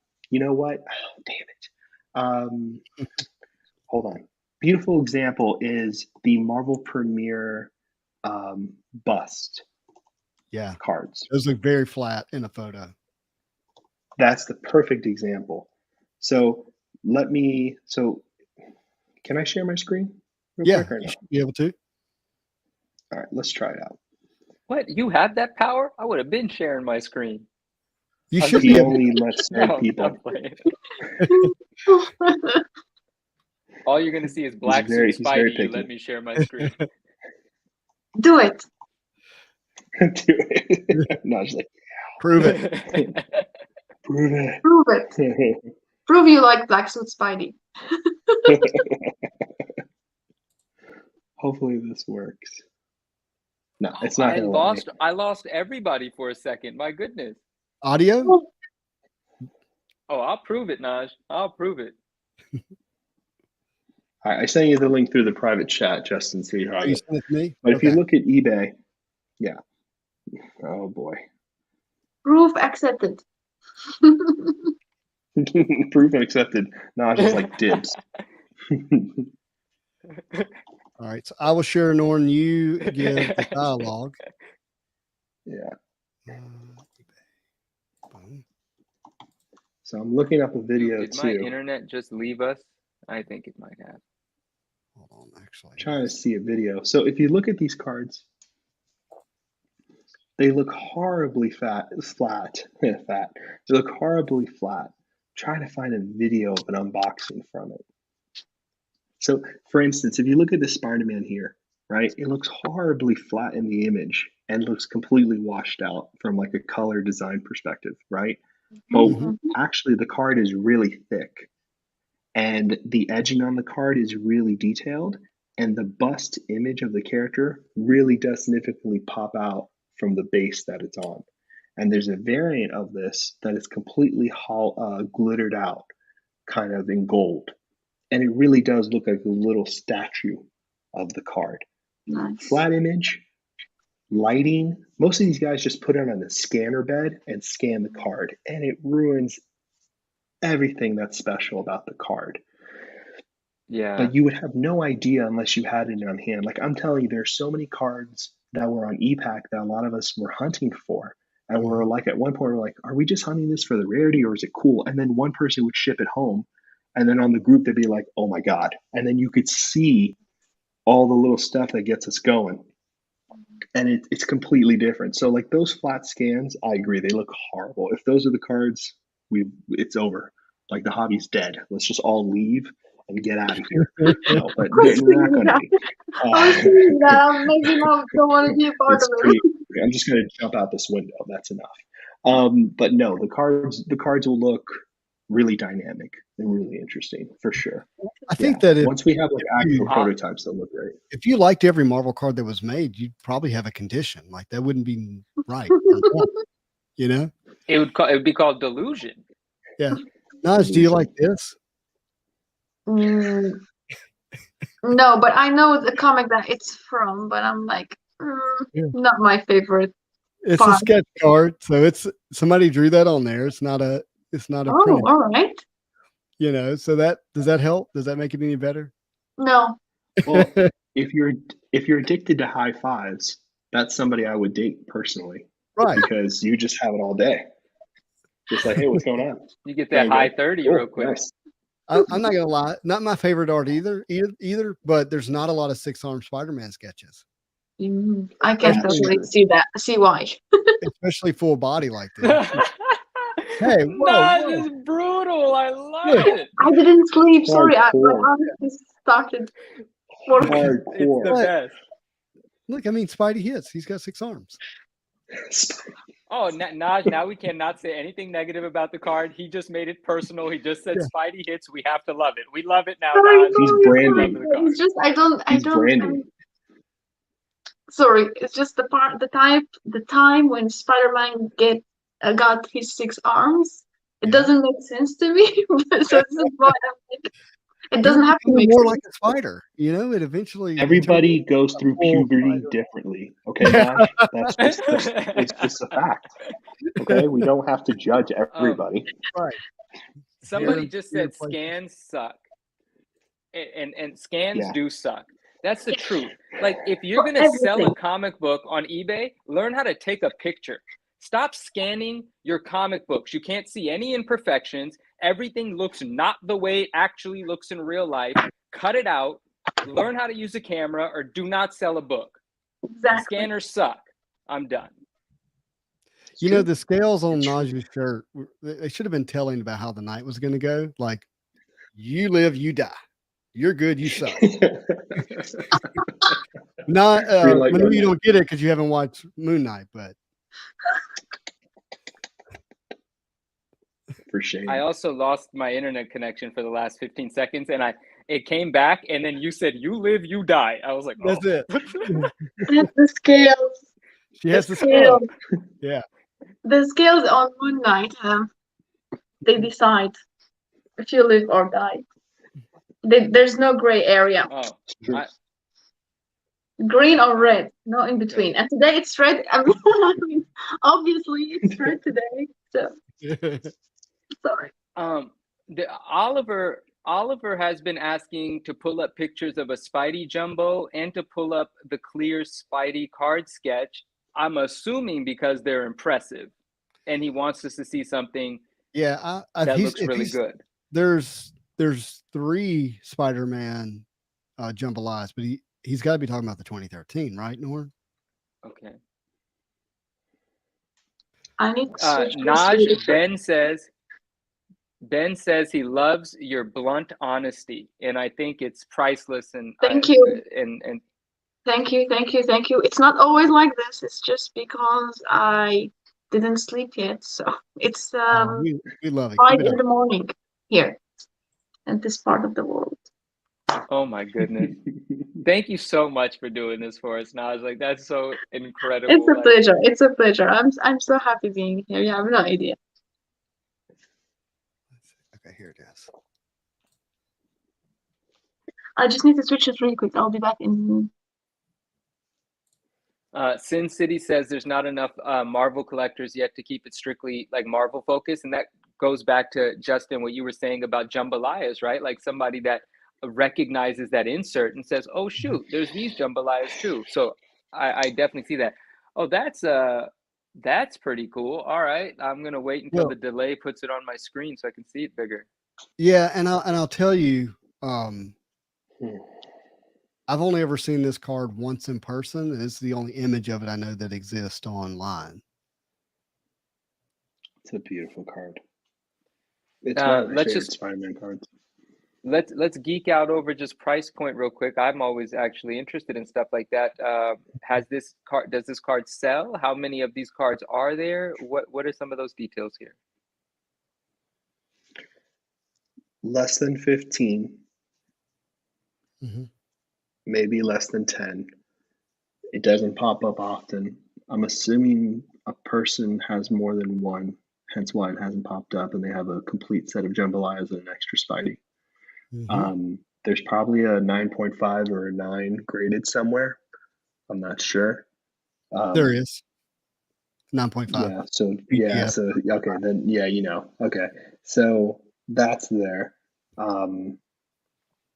It's a very nice card. It's a very nice card. It's always been a very nice card. It's a really well designed card. You know, you have the webbing kind of coming out of the card there towards the bottom, leaning back.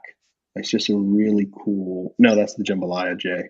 But it's just really interesting how he fits the frame of the card. It's just really nice. It's just a very nice card. I really enjoy the Spidey art that they did. I don't either. Like, I mean, that's not. I don't know who that is. Whose Spidey eyes are those? Yeah, it's got to be. I don't know. It is comic book. I just don't know which artist. Who drew that Spider-Man? Do you know whose Spider-Man is that, Naj? Is this one? I have no idea. I don't either. It looks familiar. It's not Bagley. It's not. No, it looks a little like early 2000s. Yeah. Is what I would think. It looks a little like.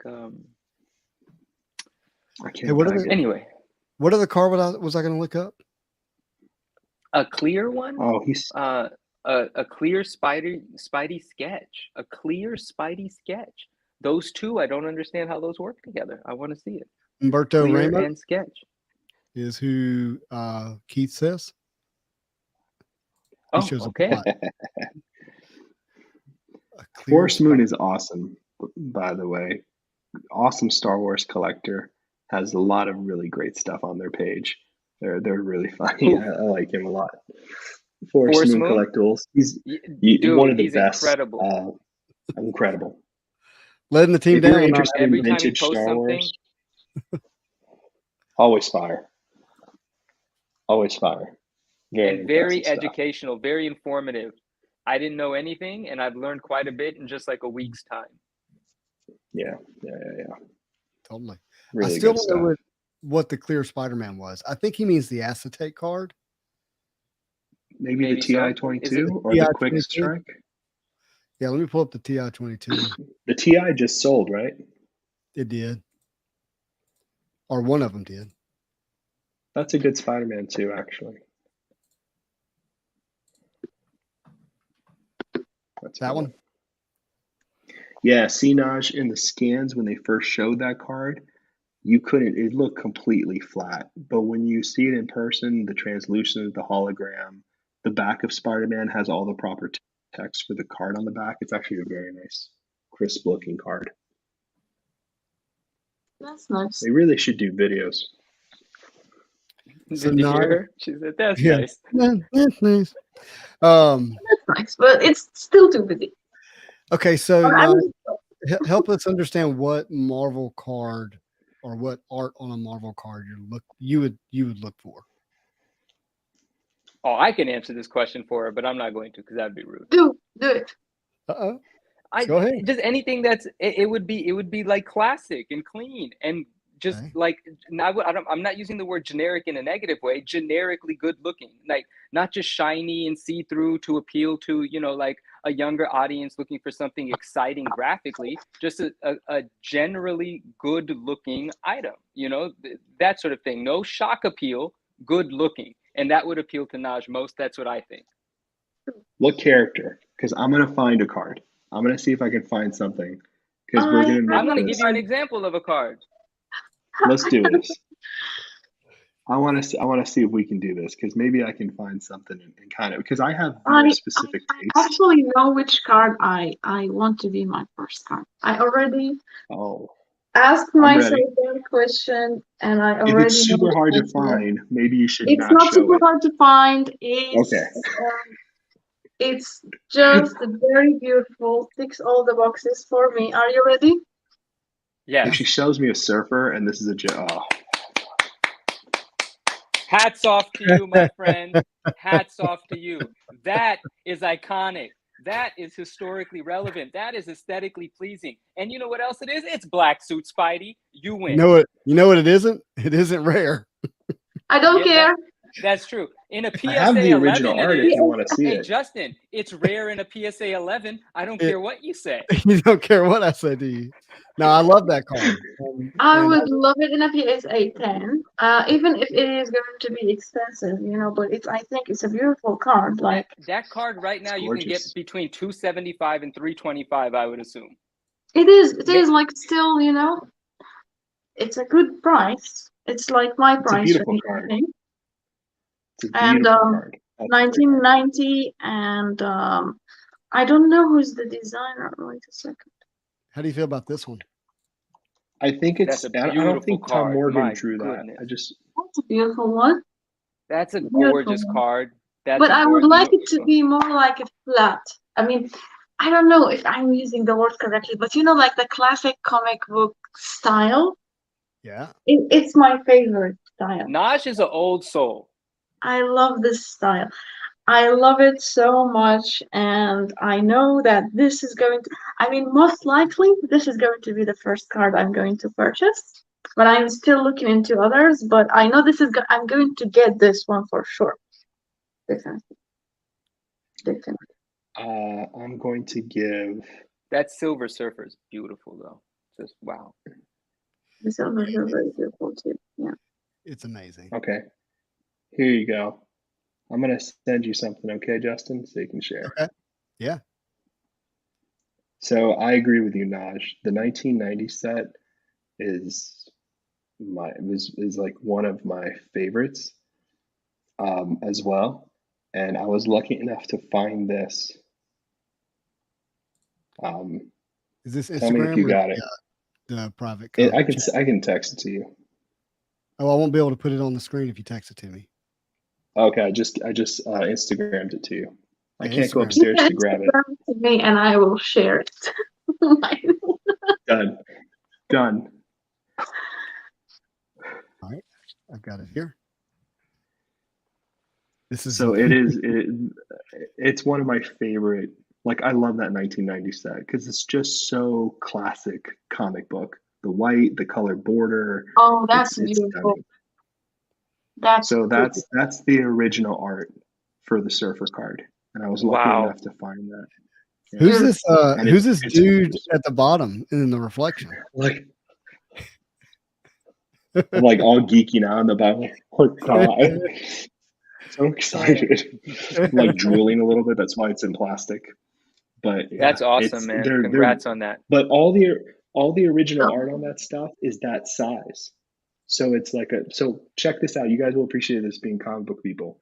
All the original art for that set was done on the Blue Line original comic book art pages Wow. that they would hand out for interiors and covers. So what they did is the artists would get those because they were working at Marvel, and they would do 2 characters for each one, and they would square it up. Norn, you own that? Yeah, That's mine. I got he just said. stupid lucky. That's Stupid lucky. That's not even the best thing he owns about that card. That's major. I He know. owns I got printing stupid plate lucky. for the hologram. Yeah. The printing plate he showed us last time. Yeah. Wait, Yeah. how is the printing plate more significant than the original art for the card? I think the original art is more significant, but to a card collector, the printing plate is more. It's not a card. That I know this is Justin's favorite It's not a card. card. It's true. It's a But beautiful what? card. Nige, Hey, do you like? there's Do you like this art? I like this one, This but is- it's a still for me. There is something about the old school comic illustration style, if we say. There is something about it I like, something about their coloring that I like.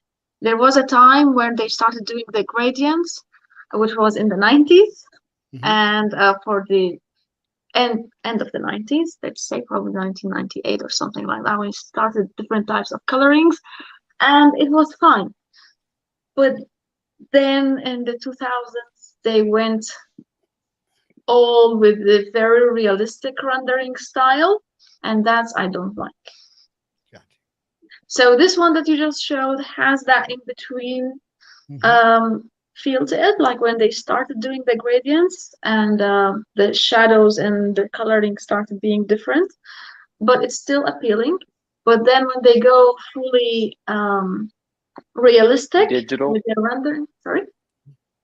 Oh, sorry. I thought you were going to say when they go fully digital, when it actually loses all of its life. I thought you were going to say. Maybe they weren't crazy with their digital. Like they started using all of the brushes that the the programs gave them. Like I use Procreate. I do digital drawings. But they started going really crazy about it, using every feature they give them, and then they started looking really realistic, which is nice. But Did then we hear- looking Did very we hear busy. the real issue that you work in the world of digital rendering, so that's why you have an Probably, appreciation for the maybe. Maybe it's not that I don't appreciate it. It's just I feel like it's too busy now. And there is a style when you say comic style. It's like when you say like manga. There is a style, right? and they lost that style for me. Like when I look at it from an art perspective, they lost that style. So you're like maybe this Yeah. style. Yes. Oh, I love this card. I love it. This is beautiful. This- Masterpiece. Yes, this style I love. I think they lost it. Like again, the manga has always its style. It's always its kind of feel on how they draw the character and stuff like that. And the comic has also its own characteristics. And from an art perspective, I think that got lost because the artists started feeling that they need to give more. And that wasn't true. Most of the time, that wasn't true. Who says that they need to use every single color on the palette that they have? Just because they can print all the colors now and they're not limited in terms of how many colors the printers can use, to make it cheap to buy or print. Now they go like really crazy, and I think that is taken a lot of the character of the comics. And my favorite covers are all the simple ones that are from the 80s, most of them. And yeah, I think There's an insert set. There's an insert set from, I believe it's Silver Age. Mhm. And I'm trying to look for it now. And the card is mostly like a foil, but really plain, very minimalistic, but very comic book focus and style. And it's a little insert set from the Silver Age set. I'm trying to find it for you now because it has that kind of like it captures that kind of comic book purist kind of thing you're talking about. It's a real, and there's a lot of cool little insert sets that have that for sure. I'm trying to find it for you now. It's really pretty. I want to know your opinion about the cards that have a comic book cover. Like they are a comic book cover, like Amazing Fantasy 15 card or Amazing Spider-Man 129. What do you think of Also these? from 90 MU, yeah. So in 1984, there was a first comic covers set. And in this set, they had, vintage cards with the comic book covers, like first appearances, first titles, all that kind of fun stuff, major event comic books, right? And then it was really cool. It's, relatively cheap, 80 something. And in 2011, a set came out called Marvel Beginnings. Now, there have been other sets that did this, but Marvel Beginnings did it in a real big, epic way. And they came out with every first cover of every superhero, first appearances, all this stuff. Now, here's the kicker. The cards themselves are beautiful. You can get a full set of them. It's all the covers. It's not designed to the best thing. This is literally just a cover put on the card, right? Which feels kind of basic. But this is the best part. They had autos on them, autographs. Mhm. Now, this is the killer. Let's say Silver Surfer, right? Stan Lee wrote Silver Surfer. He made up Surfer's inner dialogue. Jack Kirby created him. He was meant to be a silent figure, more cosmic Kirby style craziness. Stan Lee kind of gave him a soul, right? You can get a pack pooled card of that first Silver Surfer, even first appearance, Fantastic Four 48, signed by Stan Lee, pack pooled. You can even get a dual card by Joe Sinot and Stan Lee, signed the card, pack pulled, and it's the cover. So in my mind, as a card collector, I see that as having like the book signed by the creators of the character. So for me, that looks really great, right? I think the step up from that, in terms of my opinion, in terms of what's better, are the comic cuts. Like seeing actual panels in the middle of a card designed really well. Those for me are just top notch because you get to just enjoy the art. It looks like a framed piece of artwork. So for me, I really like them. Like this is one of them here, and you get a COA with it, which is the second card. And if you guys do buy this on your own, make sure the numbers on the back match. There's a sticker on the back of the card and a sticker on the other card, and you have to make sure that little number matches there to make sure you didn't get screwed over. But like that book right there is a huge book, and there's Stan Lee's signature on it, pack pulled. That to me is a huge card. Like that's huge, right? You have, and tons of artists, and there's a Hulk 181, by the way, bringing it full circle, with 3 signatures on it. Lee something, and I don't know the other. Lin Win, is that his name? That's it. And there's 2 others, and I can't remember who it is, but like those are big. Like for instance, this card, right? I show this card a lot. Oh, there you go. You found it. Yeah, sorry. Got to give a shout jambalaya out. artwork. Yeah, to the chat. by the way. Amazing. Coming That's through rock. to find the artist here. This is Keith, by the way. Keith is the one. You're the best. He God, went my and hero. found it to me. Thank you, man. So Charles, for instance, Yeah, has Keith, an thank you for uncut that. sheet. Keith, you rock. Charles has an uncut sheet of that 1984 set, so that would look really beautiful seeing all those covers. And Charles knows that set really well. Like this card, right? The design is very minimum, Oh, I but love these that were card. cards from the Silver Age, right? Very simple. But this is like with the only Stan Lee where it's Stan Lee pictured, actually a Stan Lee with his autograph. It's Yeah, the only and card that exists. and look how clear and clean and crisp that auto is. So the timing, to me, Stanley autos matter on when they were signed, because there became a period of time in his life where I don't know how to say it. They're just not as special.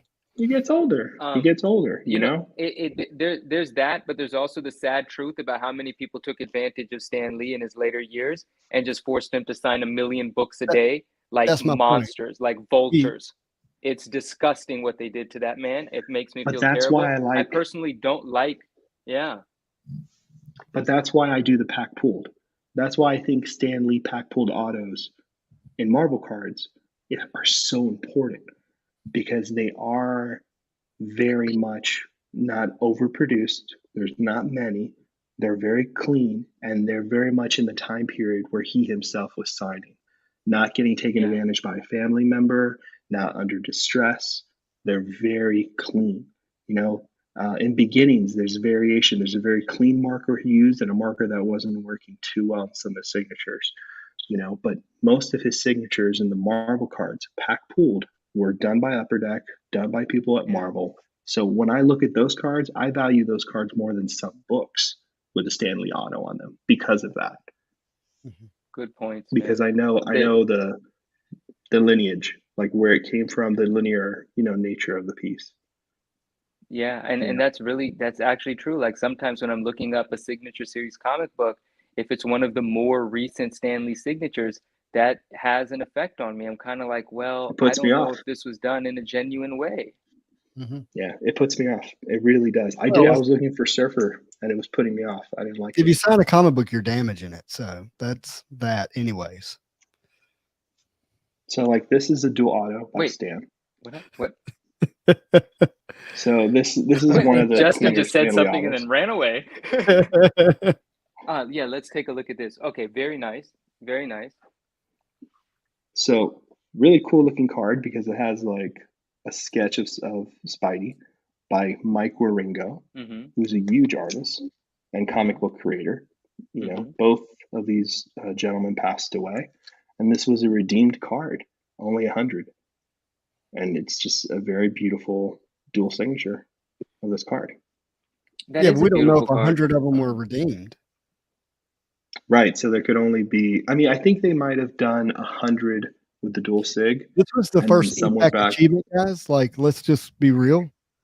And this was the first redemption card. Yeah, you had, in terms of having to complete a set, there were other cards that could be redeemed for something, but it was a one card redemption. You pulled out of the pack, you could turn it in. But this, you had to collect a full set and mail it in, and then they would mail you the card that he has. Yeah. So and it's a beautiful dual auto. That is a beautiful card. Cardboard After. Oh, sorry. Yeah. Cardboard After Dark here is asking something interesting. He said, "What do you guys know about the XL comic size cards from Wizard? Just found the Venom Spidey one. I need to know what he's talking about because that's not ringing a bell for me. I'm gonna be so excited if something completely new is shown to me from Wizard. What is he talking about? XL comic size cards. So a huge card, like Masterpieces had the master prints. Those are great. So I'm assuming that size." But he says Venom Spidey one, and he found it in a comic book store. I would love to know what that card is, or that whatever you want to call it, cardboard stock print. I don't know. I'm gonna have to look it up. Well, I'm sure. Okay, he said when he gets home, he'll connect us with it. So he might just send it to us on Instagram or something. I'd be curious to see it. But yeah, that's very cool. That'd be awesome. That is really My cool. question again about, like, I'm thinking about this card. Yes. Mm-hmm. So I was thinking that I love these cards definitely because I love comics. Yeah. So how does the community and cards community see these cards that have comic covers on them, like total comic Yeah. covers on them? If you don't mind, I'd like to take this one, Sketch, if that's okay. So when I first started collecting heavily again in last year, that I've mentioned a few times, that particular card was one that stood out to me as, hey, I want this in a high grade next to my comic book. Exactly what And I wanted. yeah, and you know what? I did actually just got a PSA 10 of it in my PSA submission. So it was one of the cards that I Oh, sent in and got back.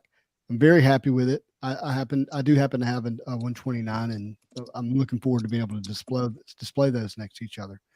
I do think that the Marvel card hobby doesn't really respect those as much, just because there's just a plethora of other Marvel cards for them to look at, and most Marvel card collectors are not as big of comic book collectors. Not to say they don't collect. Don't hear me say that. It's not as big for them.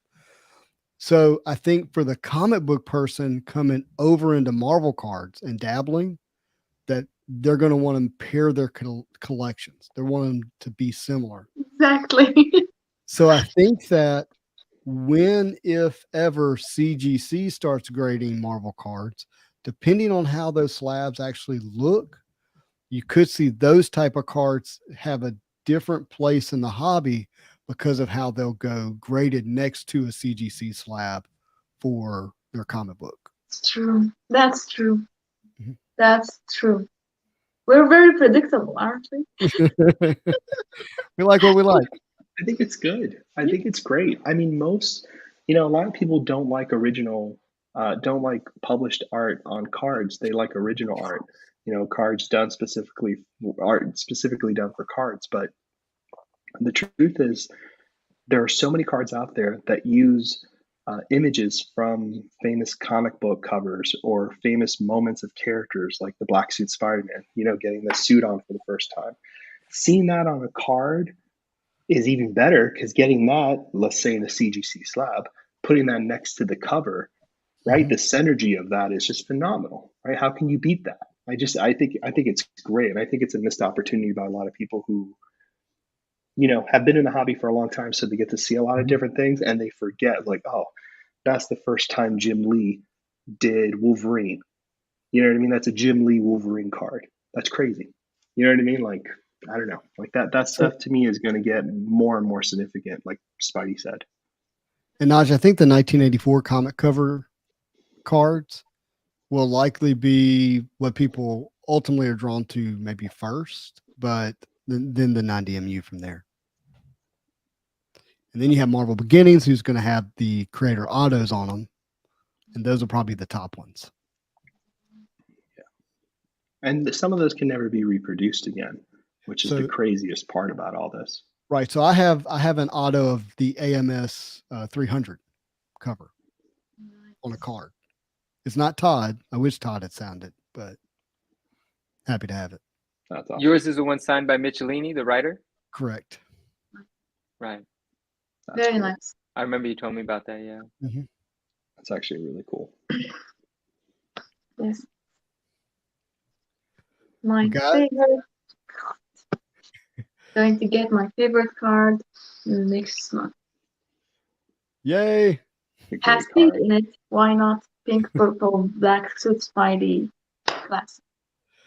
Oh, somebody's It's telling me awesome. to check my DMs. Hold on.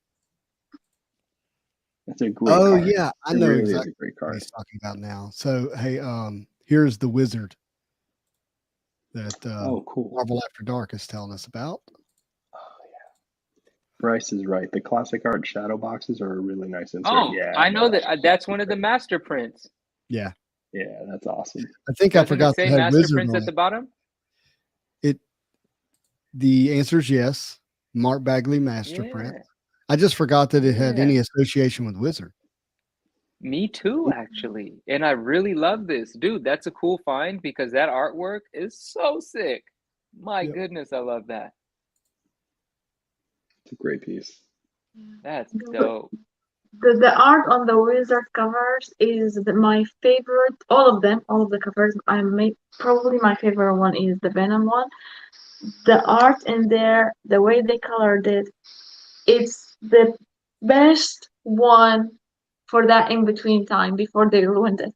Before they Which one? started over Which again. one? Which one are you talking about? She's talking about Wizard number 9. Wizard Oh, magazine number Wizard number 9. 9 is The amazing. I Venom think I one. have it here. Yeah, I'll show you real quick. And not just that one, I'm just giving that as an example because I think the Wizard magazine covers, the way they colored it and the way they designed them, for me that was the best period or the best examples of using the gradients and the you know, getting a little bit not as the classics as they were. Yeah, the colors Yeah, are so beautiful. They're not I too miss much. the Wizard magazine. it is. There's actually something really cool about this. I'll tell you guys later. I just got Yeah, something sure. really awesome. It's in the mail. Um, it's kind of crazy, but I'll tell you guys about that. So there's the artwork. Yeah. Yeah. Where'd it go? Wow. Something Yeah. crazy from the 9.9 newsstand. It I means got something something big. crazy. Yeah. There's something crazy coming, Naj. You're gonna love the story when I finally share it. Like when I Oh tell you about man, it, when it shows up, that's so it's good. pretty Can't nuts. wait. And it ties in directly with that wizard, and it's signed by Stan Lee. And it's signed by Stan Lee from the year of that wizard, from whatever 90 something that wizard came. I'm gonna show you when it gets here. Crazy. I think now Cool I thing. put the pieces together in my head, and if it is what I think, You're making me want No, to go search books based on when Stan signed them now. Like, can you I know go what? find one signed in the 90s? Yeah, and it's a really interesting thing. And just after this conversation, and with Sketch bringing it up, just in this conversation, it's already heightened my I'm more cognizant of it. After this conversation, I'm going to be even more aware that I want older Stan Lee signatures, Yeah. not more recent Stan Lee signatures. And in my collection, I have both sorts. But now I'm just going to become even more aware because I've said it out loud, and Sketch and I have agreed on that sentiment, and it's It, just it it's fits the solidified now in a historical way. significance aspect of the signature. Yeah.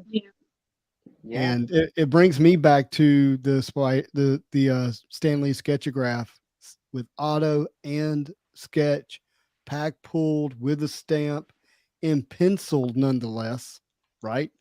I mean, do you have one?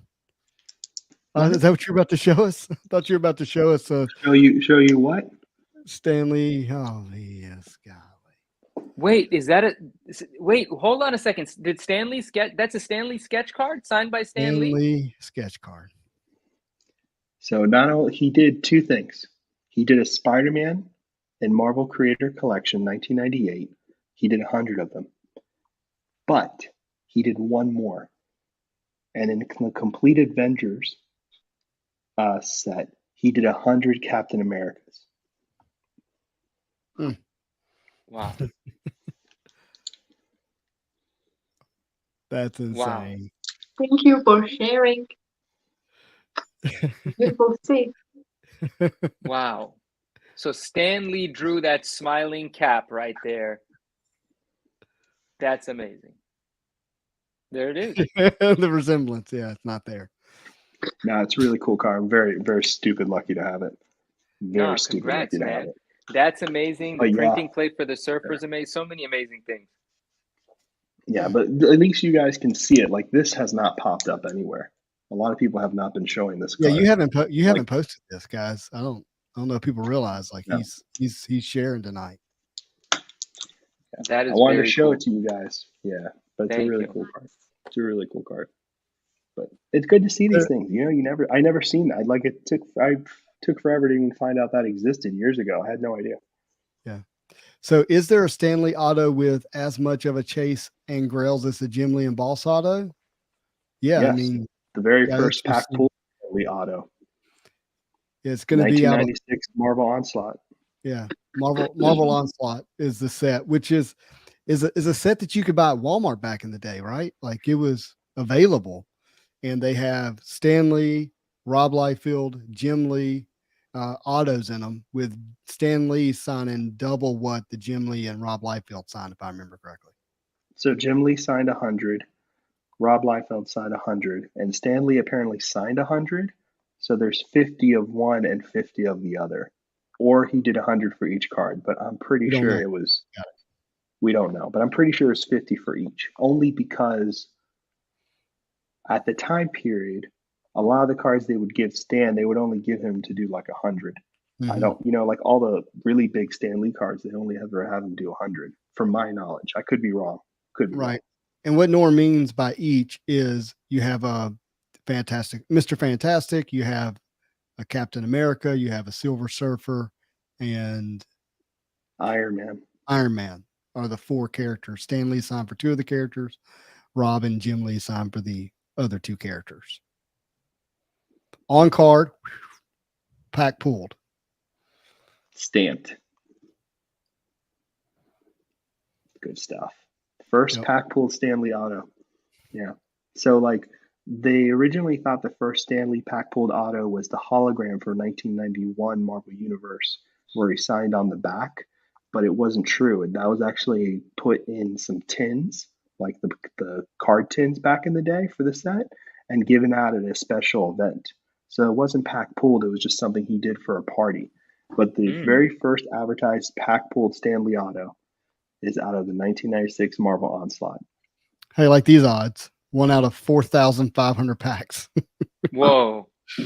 I like that. I can't You get like it for you. rarity? It's upstairs. But yeah, That works for me. Yeah. I'll bring them down next time. But they're beautiful cards. Price, it's stamped. That's the big kicker, other than the signature. I don't think there's anything on the back that I can remember.